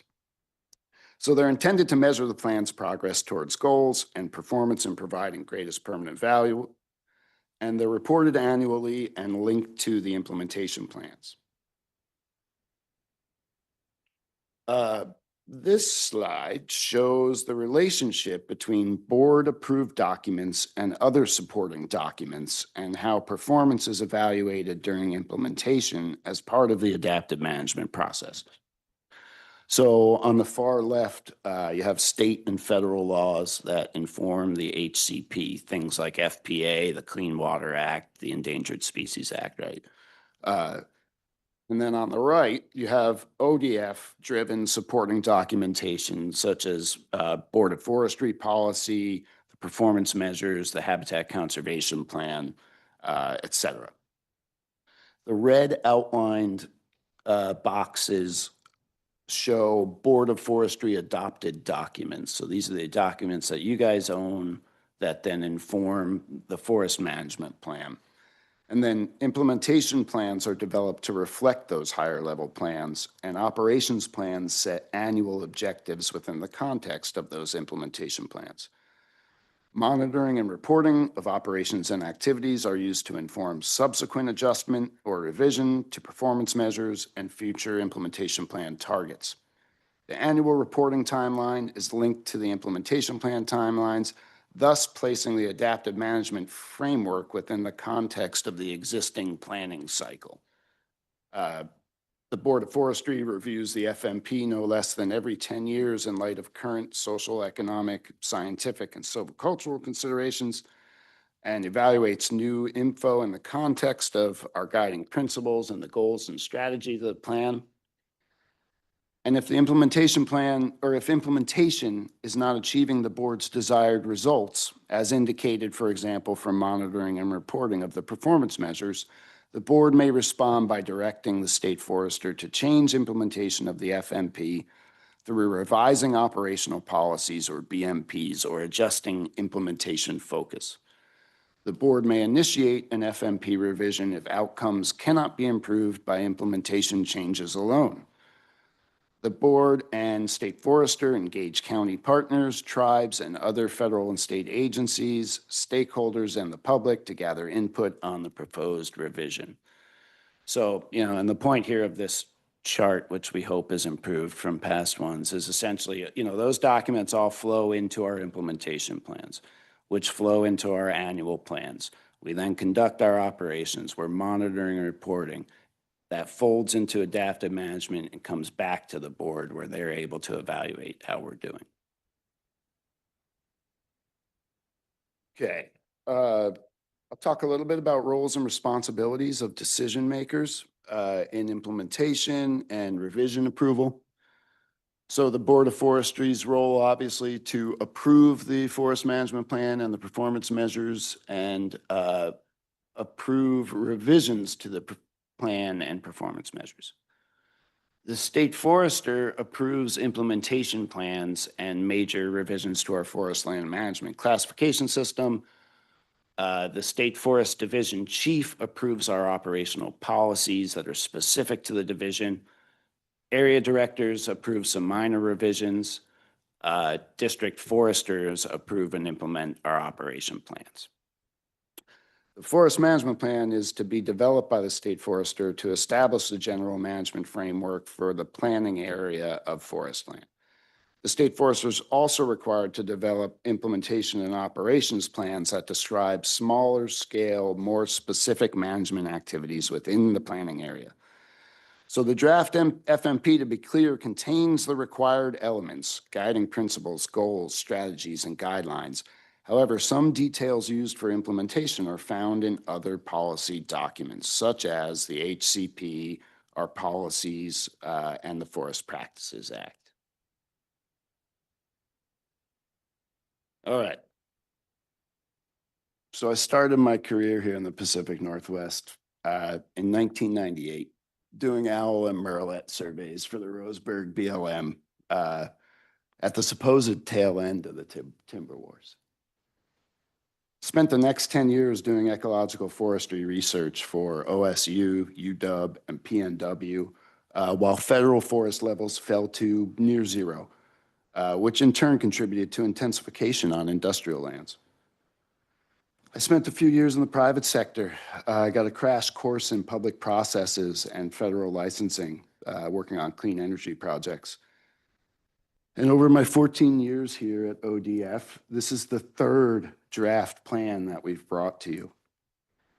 My career is also bookended by the Elliott and the Jewell lawsuits, with the Lynn County and Coho lawsuits in between. I've seen a lot. I know you all have too. I'm telling you, in my expert opinion, this is the best plan everyone is going to get. I said earlier, it's a large conservation commitment. It is, in fact, the largest conservation commitment ever laid down by the state of Oregon. It does so while ensuring long-term sustainable harvest of high-value wood products for local mills and family wage jobs in the woods that support rural communities and cultures. It continues to provide a reliable source of revenue to counties and local taxing districts and provides a new foundation for tribal engagement, while also providing high-quality, world-class recreation opportunities, protecting air and water quality, and storing carbon, and all the other values and benefits that Oregonians desire from functioning, resilient state forests. This plan represents a leading example of a sustainable working forest on public lands. It is comprehensive, it is balanced, and it is positioned to deliver benefits across the board. This is it. This is win, win, win. This is how we find our common ground. Next steps. We started a new rulemaking for this draft with a comment period going from June 1 to June 30, and a public hearing will be held on June 23rd.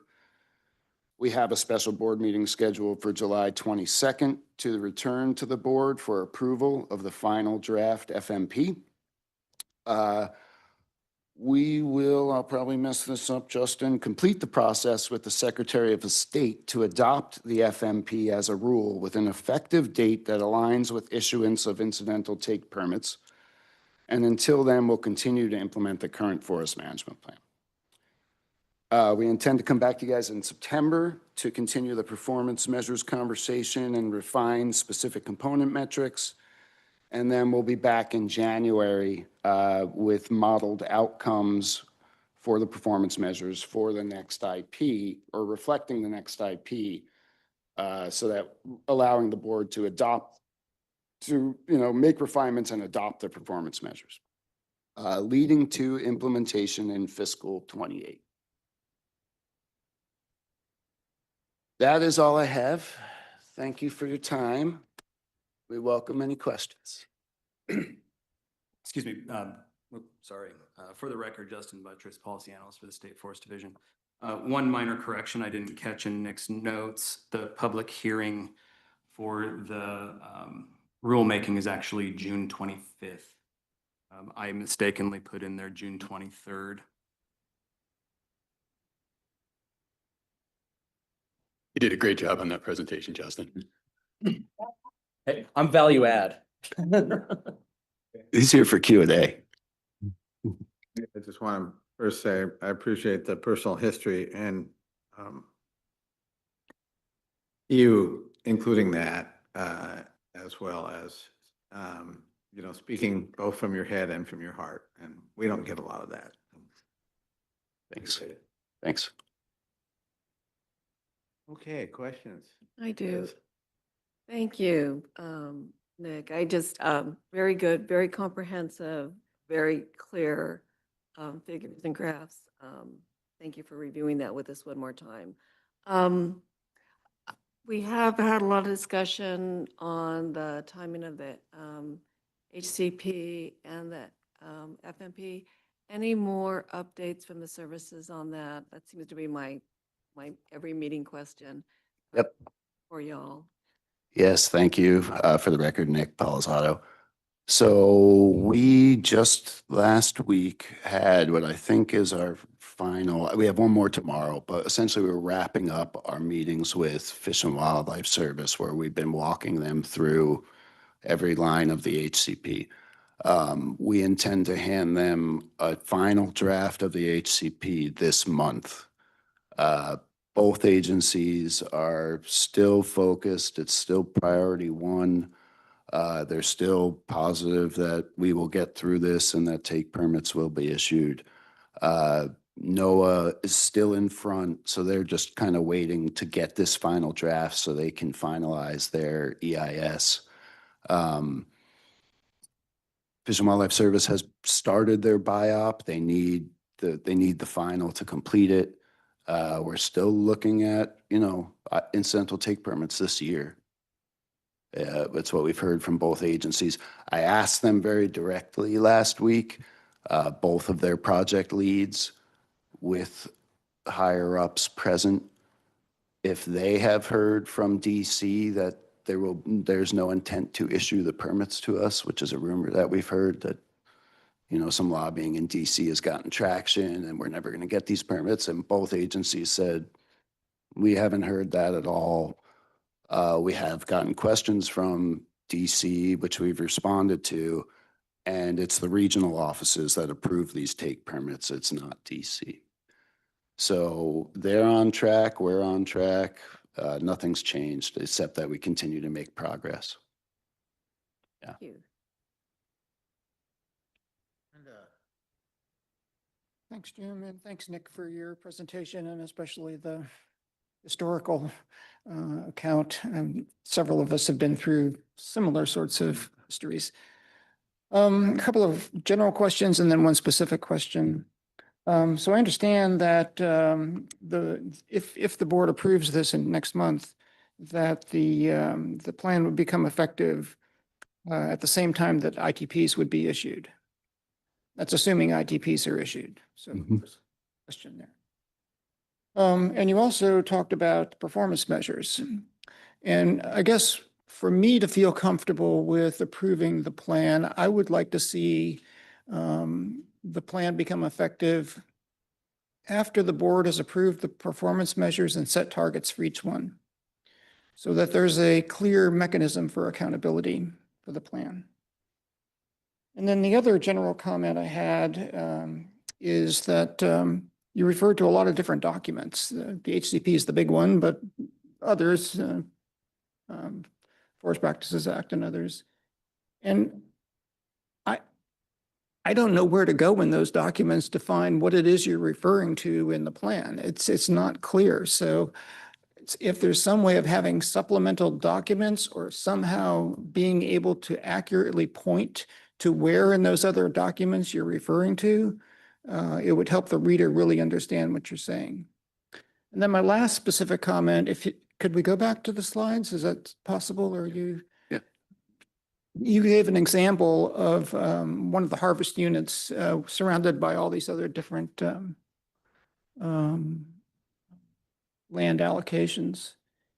And then you referred to things that came out of the HCP, like the leaf tree requirements, and I think it was 2 per acre. Yeah.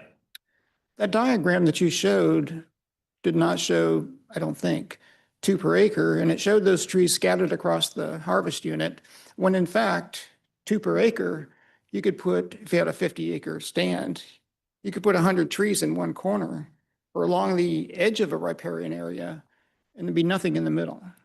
And that doesn't meet the needs for quite a few species that use early successional conditions with leaf trees and snags. So It further specifies that they are intended to be within the unit, not at the edge of the unit. There's a couple scenarios where we're counting riparian associated areas. So where you're buffering extra, like around an inner gorge, will allow that to count towards the leaf trees. But in general, it's specifying, no, these are in the unit. Having said that, it's not every single acre that has to hit 2 trees. It just has to average across the unit. So it's the averaging across the unit that provides the operator the flexibility and safety to work around those trees. But it also needs more specificity if those leaf trees are going to achieve the goals of leaving trees in open areas. And this is a great example of, so there is some more language in the HCP that clarifies the intent there.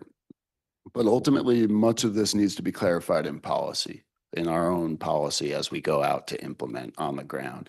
And we'll encounter things like that where somebody will be like, hey, my interpretation is I can do this. And if the answer is no, then that becomes part of policy, right? So there's still work to do there to get that clarified. You need to meet the intent that they are upland trees and that it's driven by there's sort of a biggest and best line in the HCP. So you're looking for large trees, old trees, et cetera. That moves you away from being able to just point to the place you want to. There's still a balance that needs to be struck there to make sure a sale is operationally feasible. So that interplay is going to take us a few years of biologists and foresters on the ground talking through it. Very quick follow-up. So in 1983, I think, we were dealing with this same issue. Yep.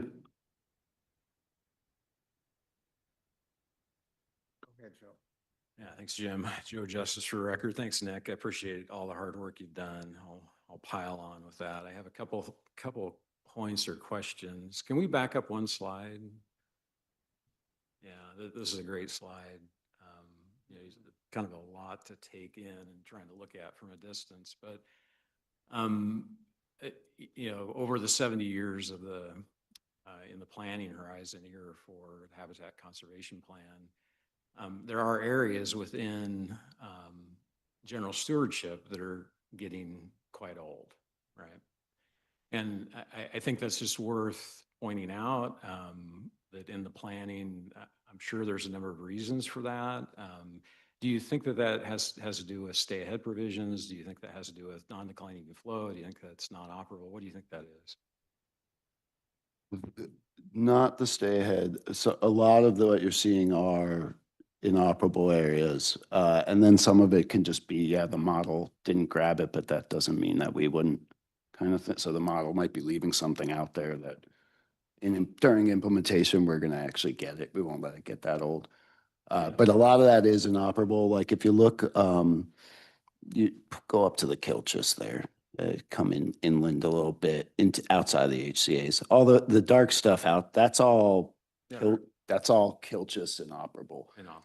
And it may not always be inoperable is the other thing. Inoperable isn't inoperable. There's a feasibility element. There's a economic feasibility element. So it's like some of these things are there, but for a road, right? So the model is saying that that stuff grows. Much of it probably will, not all of it. I think that's worth pointing out. I wanted to just kind of, I think this is great, show that and have an opportunity to explain that, because I think that's not well understood by many. There are significant acres in the general stewardship areas that will get quite old and provide quite a lot of habitat in this planning horizon. My next question is related to carbon and carbon offsets.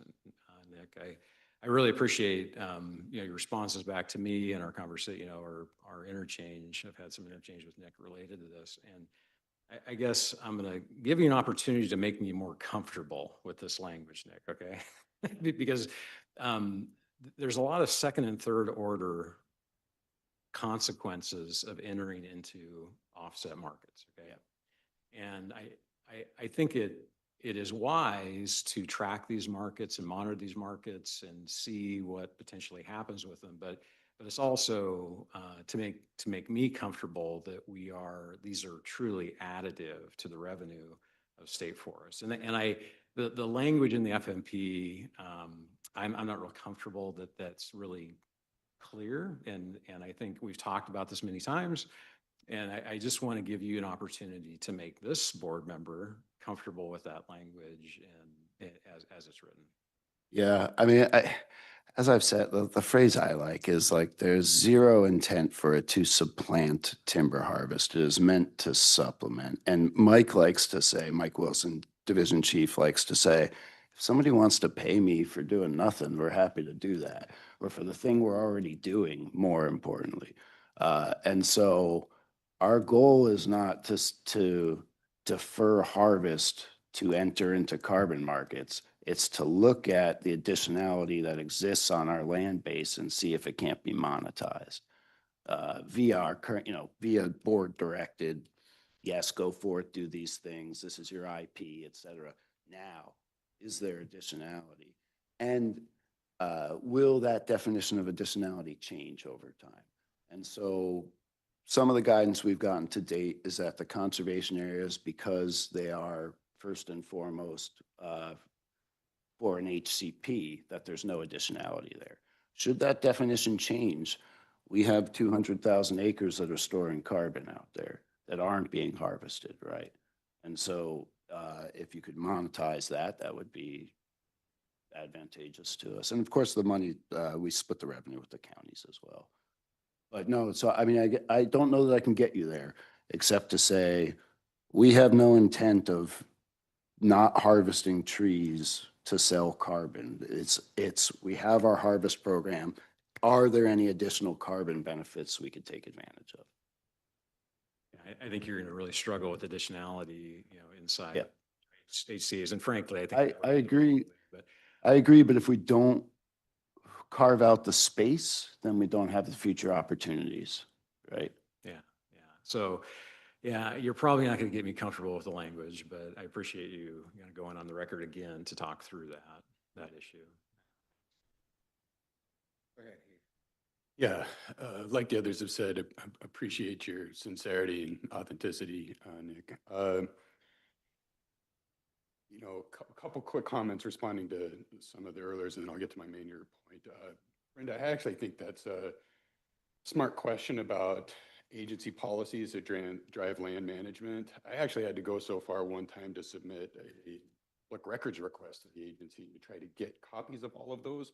And there's a lot of them. And I think it actually took them some work to find them all. And I'm not entirely certain it was said. I had suggested at one point that they appear on the website. Just to say, if you have a policy regarding recreational trails and how you're going to manage around them, we should be able to see that. And presently we can't. So I'm actually in very strong agreement with that.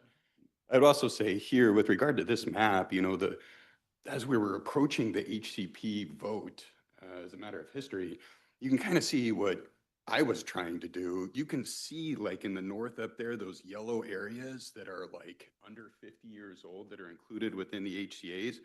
We were trying to move those out and then move in some of these inoperable acres into the HCAs to try to conserve these without committing so much acreage that was not otherwise old, at least not yet, right? That is to say, this plan is premised on there's stuff that they've included here that's under 25 years old that may not have complex structure even within the permit term.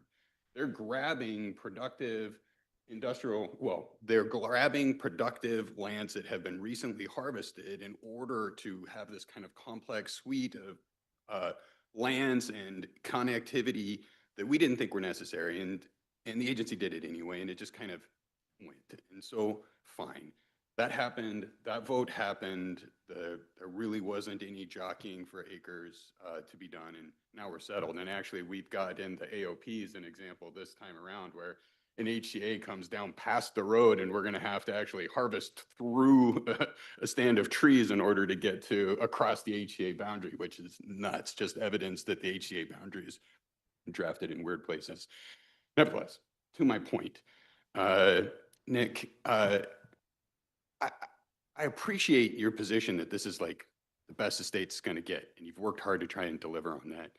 But we just had 45 minutes of presentation from you with specific numbers, with buffer widths, with lines drawn on maps, with real deliverables in terms of conservation commitments.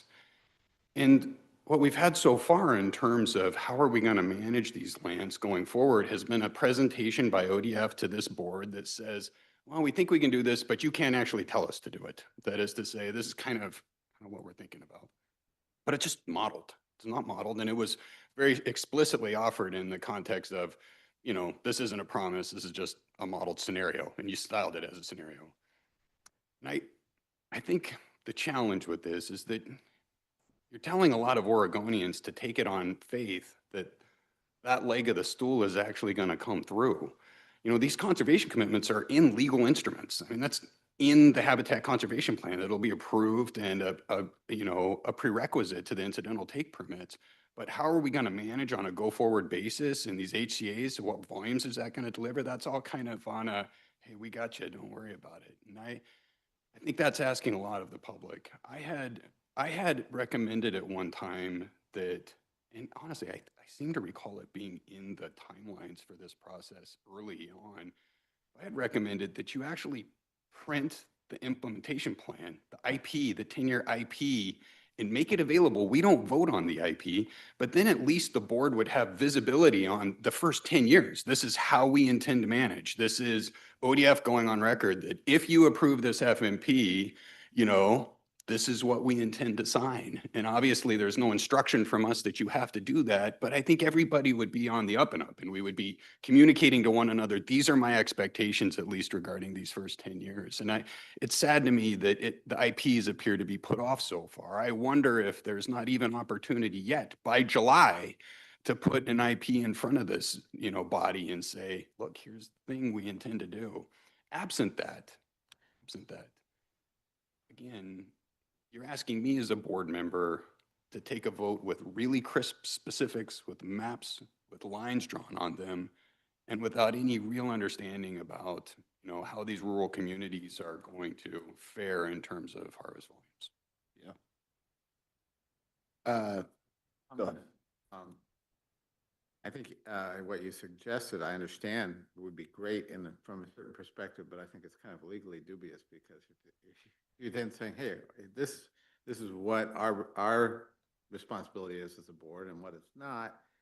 Oh, but by the way, until we see that actual plan, that, implementation plans, we're not going to approve forest management plan.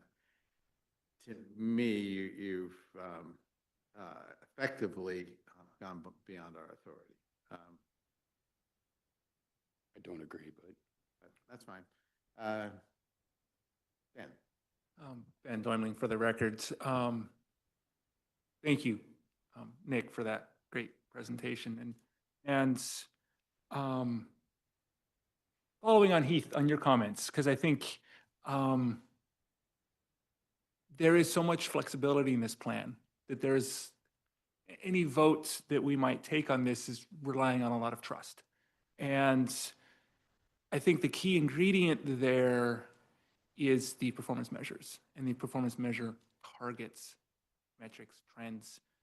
And that is an opportunity, Heath, for the board to put a finer point on how this unfolds. We haven't done that work yet. And I understand the timeline logistics that we're in, and it is challenging. And I haven't been along for the ride as long as many of the people here in the room, but I feel like I've been along for a pretty long ride on this. And I'm excited that we're in the home stretch, and I generally think this is the result of a huge amount of work. And I'm cautiously optimistic about what's in front of us. But for me to have real comfort in this forest management plan, we need, as a board, to do a lot of work around these performance measure targets. And there's an unfortunate timeline here. I mean, you've proposed that that's happening in September. We will be asked to approve this in July. I guess I'm just making a public commitment that I see those as inextricably linked. And as long as I'm on the board, I'm very interested in exercising the board's authority in seeing these performance measure targets through and being something that is adopted by the board and is meaningful guidance and direction that the board exercises over this plan. So despite the fact that the timelines are backwards in some ways, I think I have a very clear end goal of what this is, and I look forward to seeing that through with the board. it's, if I may, I think that sounds right in the abstract. I'm very worried about how that plays out in the specifics. That is, say, I can imagine circumstances like a performance measure that describes leaf tree distribution that has real management impacts that we may not understand. And at the same time, we know that this board can't give annual harvest targets to ODF. And so what I think the likelihood there, well, I think there's a very real risk that this board could casually wander into very meaningful, or at least material, additional restrictions on management of the forest without any crisp understanding of affirmative management of the forest. With due respect, Heath, I don't think this board casually wanders into anything. I have deep respect for all the members on the board. We're a bunch of smart folks, to toot my own horn here. And I don't mean it like that. I just mean we won't have the information, that the modeling won't be there. That is to say, we will be making the decision ignorant of the impacts, necessarily ignorant of the impacts of our decision. And maybe those performance measure work takes some more time, but I have complete faith in this board to navigate what are going to be hard conversations, but with eyes wide open. And I think we can get to a good outcome.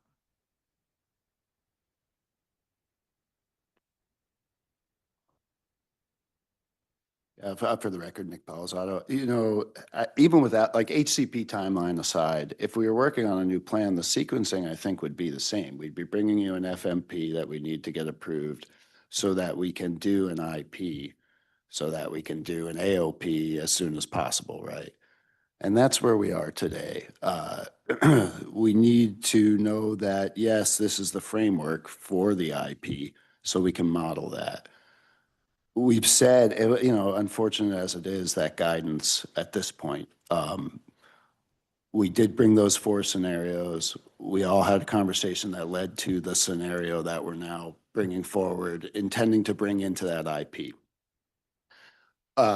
When we show up in January, if we're on track with the current schedule here, with those outcomes for all those performance measures, it's going to reflect that harvest level. So with the caveat of unless you change some trend in a way that then further constrains that number.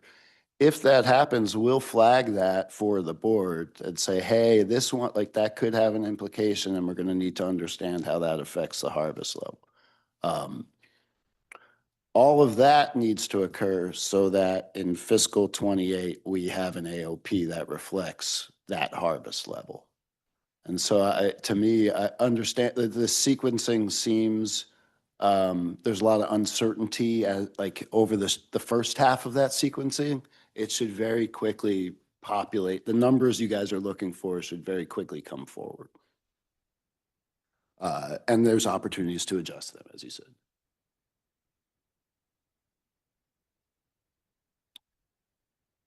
Okay. Thank you, Nick, Justin. That'll conclude the part of the agenda. Appreciate it very much. Next up on our agenda before lunch will be a wildfire outlook and readiness report. I think we're welcoming Michael Curran and Ron Graham. You guys take over.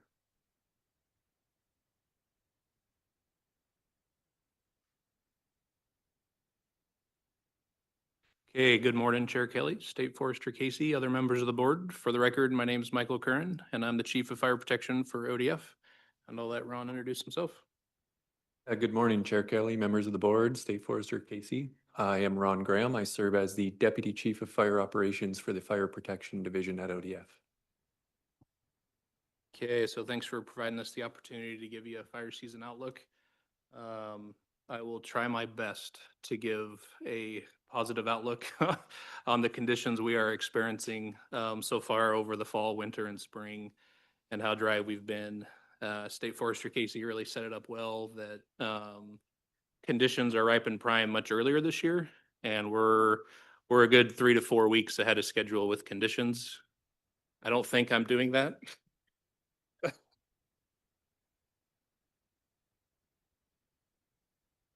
Okay. With that, like I said earlier, long story short, very dry fall, winter, spring, and that's indicative statewide. New term this year that I've really have started hearing that I haven't heard much in my 20 years of doing this is a snow drought. And that's currently what the state of Oregon is experiencing. And that's indicative with this graph right here with our snow water equivalents. Anything below 50% in the state is bright red, or if there's actually no measurable data anymore, it's showing gray. So not the best outlook for us. And there's a theme that you'll see throughout this presentation. With all of our fire season outlooks, forecasters look at analog years to kind of see what in past years match current conditions that we're experiencing to kind of give us that sense of what we may be able to experience. So with that, 2 of those key years, analog years that folks are focusing on are coming from 2015 and 2018. And you can see a lot of similarities with what this current season is. And I'll get into a little more detail with what 2015 and 2018 were like for us. We've had the warmest temps on record over winter and spring, and actual snowpack levels across Oregon are 14% normal statewide. So not ideal for us.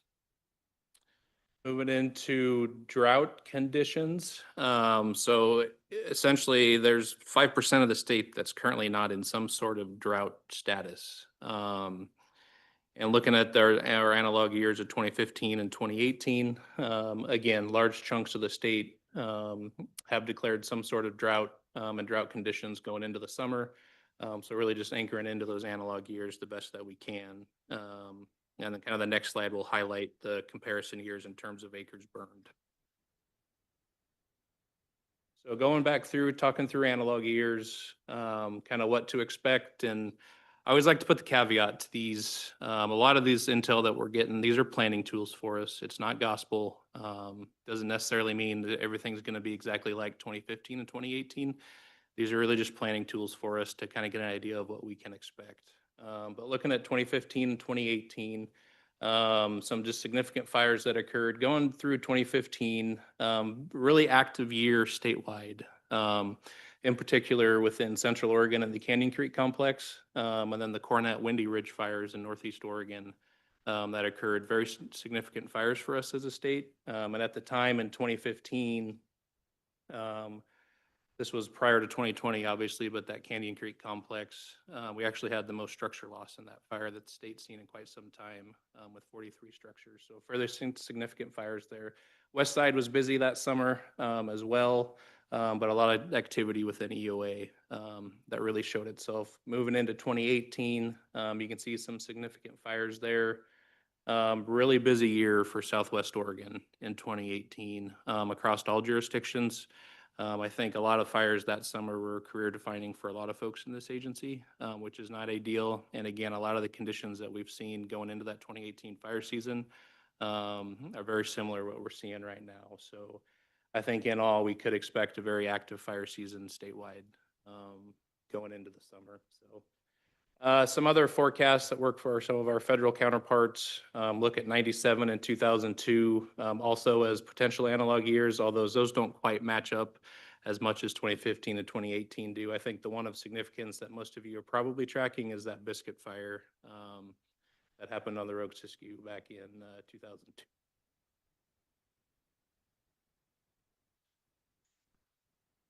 So moving into kind of a 3-month seasonal outlook from June through August, kind of anchoring into what we've been talking about already, fully expecting above average temperatures and below average precipitation for most parts of the state.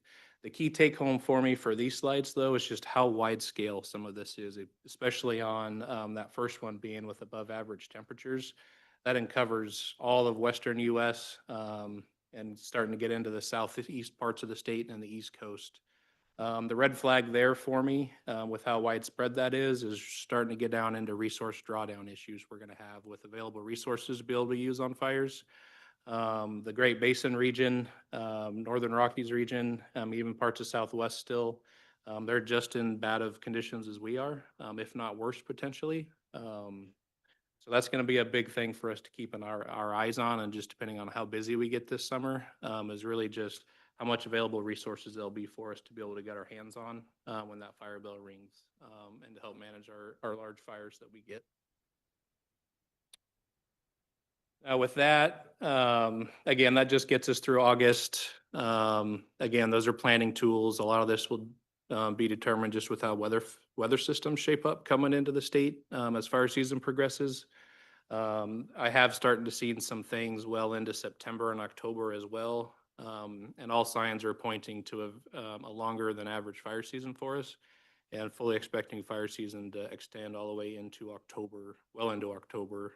But again, that's 4 or 5 months out. A lot can change between now and then, but all signs are starting to point to a longer duration fire season that will go well into October.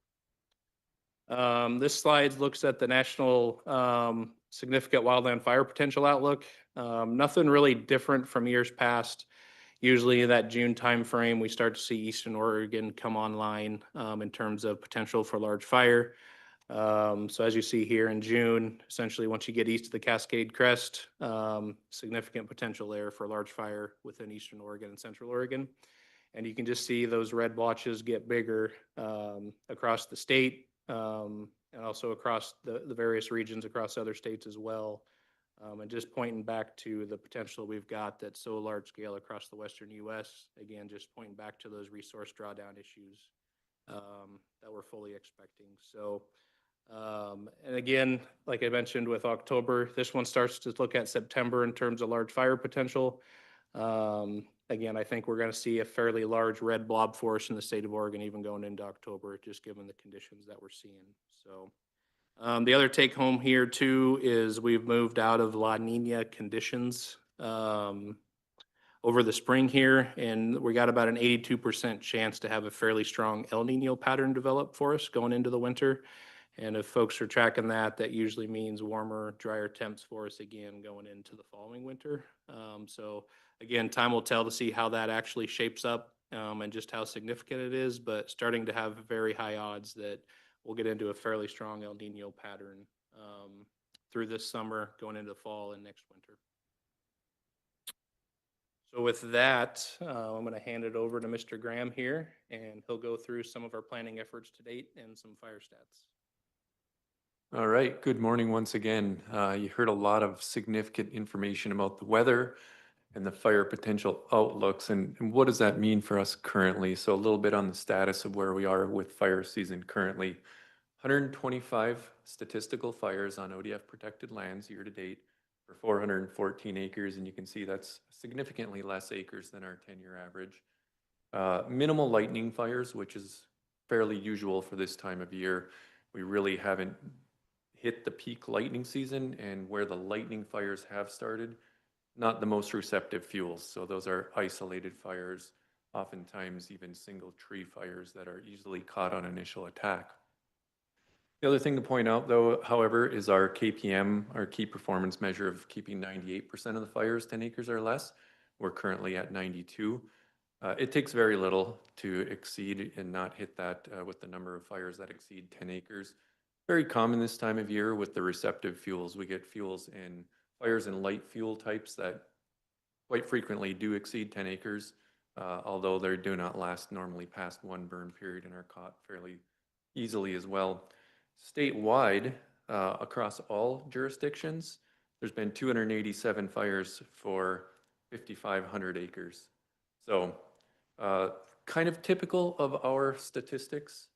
We tend to run half or better at the end of the year number of fires and a fraction of the acres burned, and that's kind of where we're at right now as well. So early indicators of some challenging weather conditions. In addition to what Chief Curran mentioned, our partners at the Department of Interior issued a fuels bulletin here about a week or two ago around some of the Great Basin types fuels, showing that early start, early potential. However, it's been somewhat normal of a start to fire season.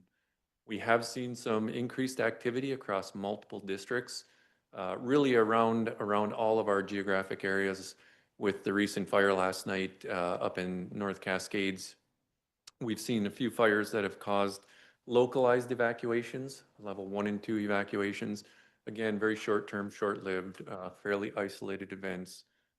Nothing that's giving us great cause and great concern. So not as much gloom in where we are with activities compared to the potential that's out there.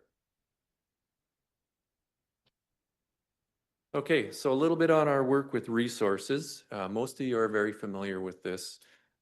We have a very robust, complete and coordinated fire protection system where we use ODF resources from within the protection division across our districts and associations, as well as our contract community, our landowners, our forest industry workers, our other state, local partners, federal partners, and extending into our international partners through our Northwest Firefighting Compact. This year, we're tracking over 4,000 individual resource types in our incident resource agreements for availability. We also utilize the federal VIPER system for ordering resources as well. And again, I mentioned those local resources. Our districts are in the process right now of hiring their seasonal workforce, bringing those seasonal firefighters back, putting them through the normal required agency trainings and firefighter trainings. And of course, as I mentioned, they're also responding to fires as they do that work. So getting there as far as that. We've got several other tools and assets we use, such as the 86 cameras in 3 camera detection systems. We share information across those 3 systems. So I put that in with this statewide coordination, is that we've come a long way with utilizing and coordinating with camera detection systems. And ODF has a really robust network of the camera systems. One we always really like to talk about, and second or maybe equal in terms of where we are as an agency across the states and even our federal partners. You know, we host 3 complex incident management teams. That's pretty significant amongst the states. There's only a handful of us states now that have our own incident management teams. Most are interagency teams across the country. And then this severity program. The severity program that's been longstanding continues to evolve. It's kind of one of those flagship programs that we have here. We're looking at a very similar complement of resources this year. You're fairly familiar with Type 1, Type 2, Type 3 helicopters, single engine air tankers, single engine scoopers. We have 1 air attack platform we're bringing back this year. Last year we utilized 2. Our funding is a little bit tighter this year. As you've heard in previous years' reports, the aviation assets, they're very costly. The competition for these resources with other states and our federal partners is pretty fierce. More and more states are setting up their own aviation contracts across the country. There was a time where it was like CAL FIRE, Washington, ODF, Florida, and our federal partners. Now we're seeing states like Montana, Idaho, and a handful of others, Wyoming, expanding their aviation capacity. More competition for those same resources.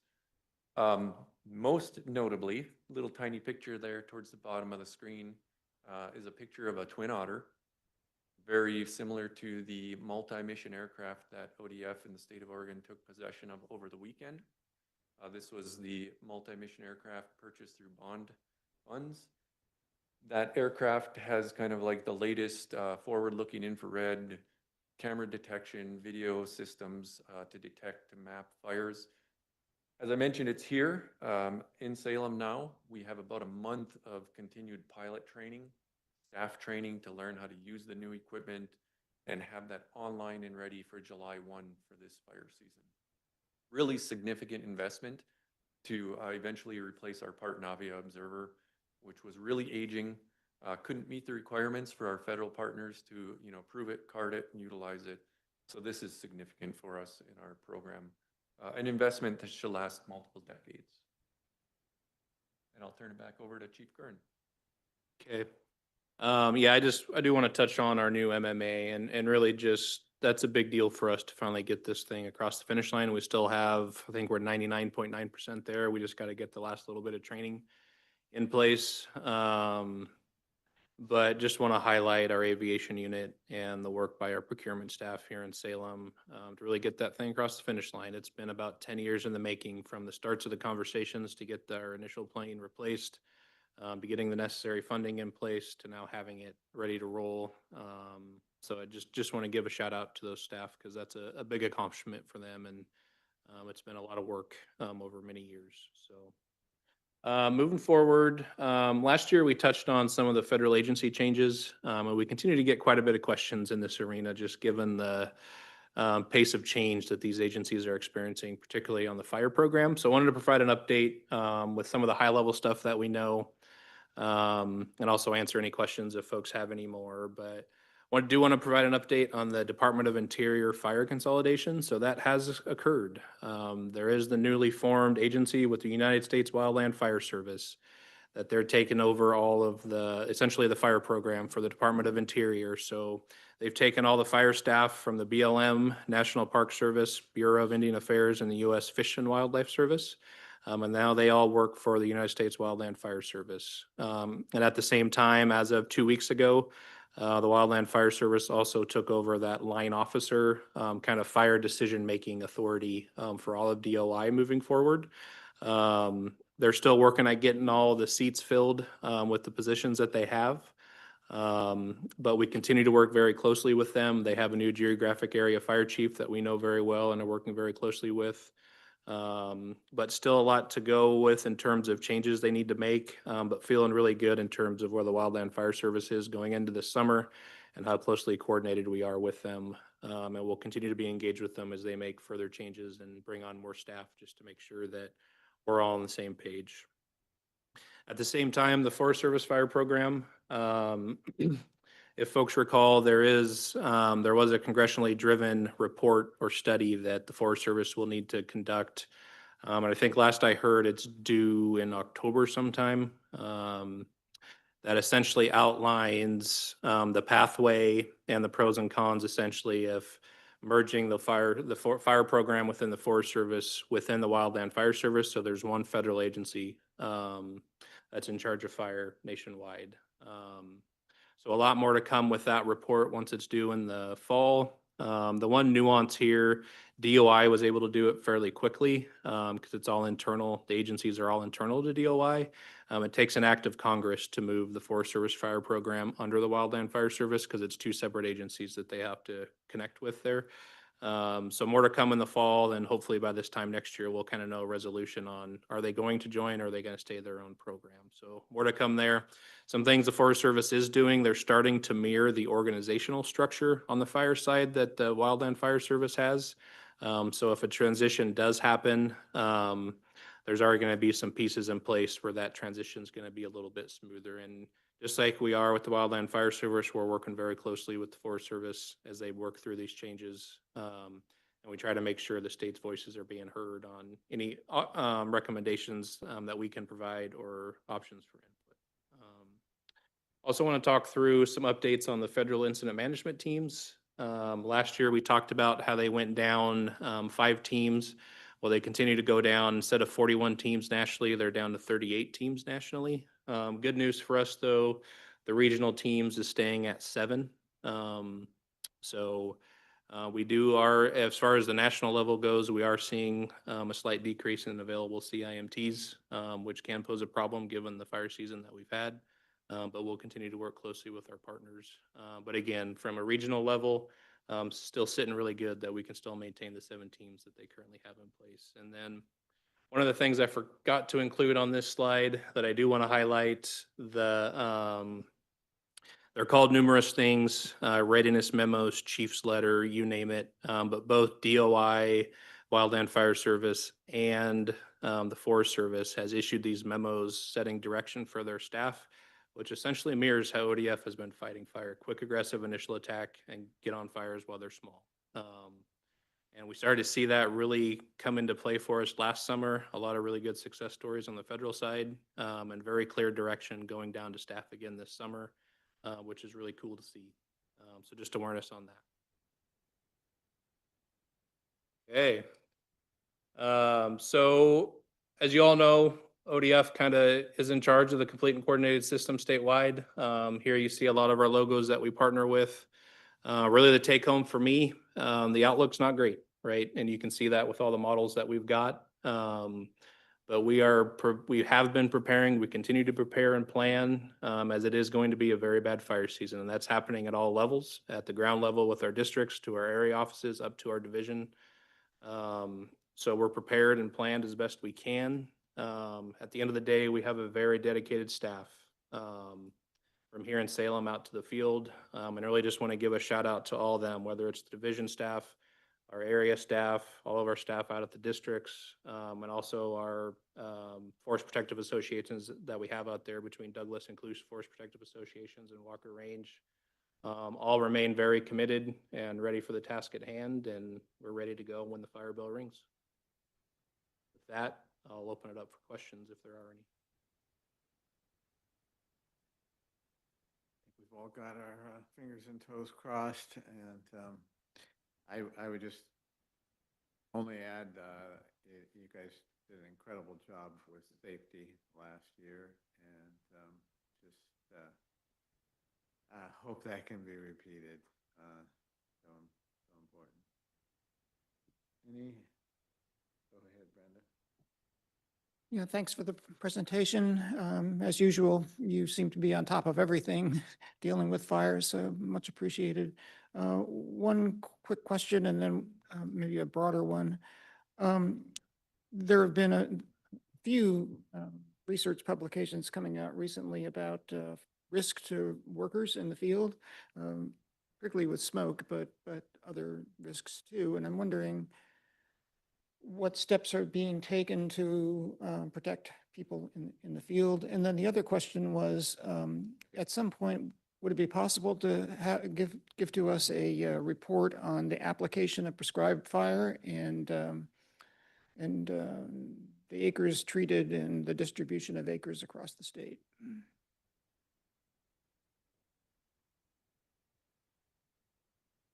Okay.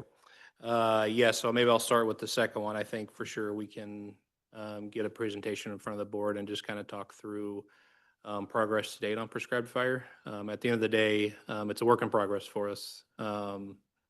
We are starting to get more done on the landscape, but we still have a lot more to go as we're really just building that program internally.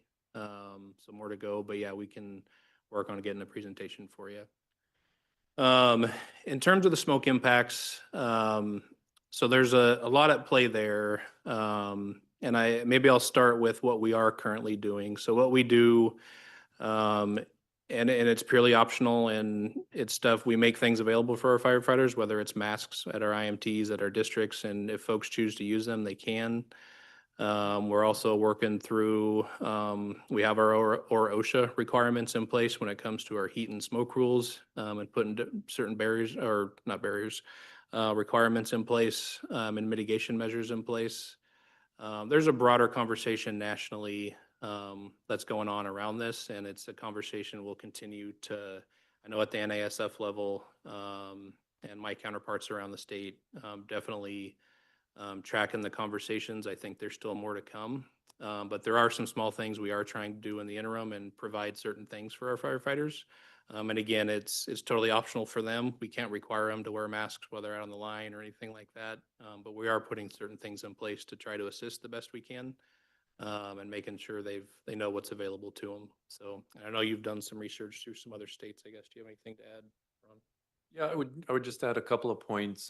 Through the Western State Fire Managers, there's a subcommittee for mental health and wellness, and we have a seat on that committee. That's really focusing on those two things, overall firefighter wellness and mental health especially. So there's a network of different providers and resources each state has.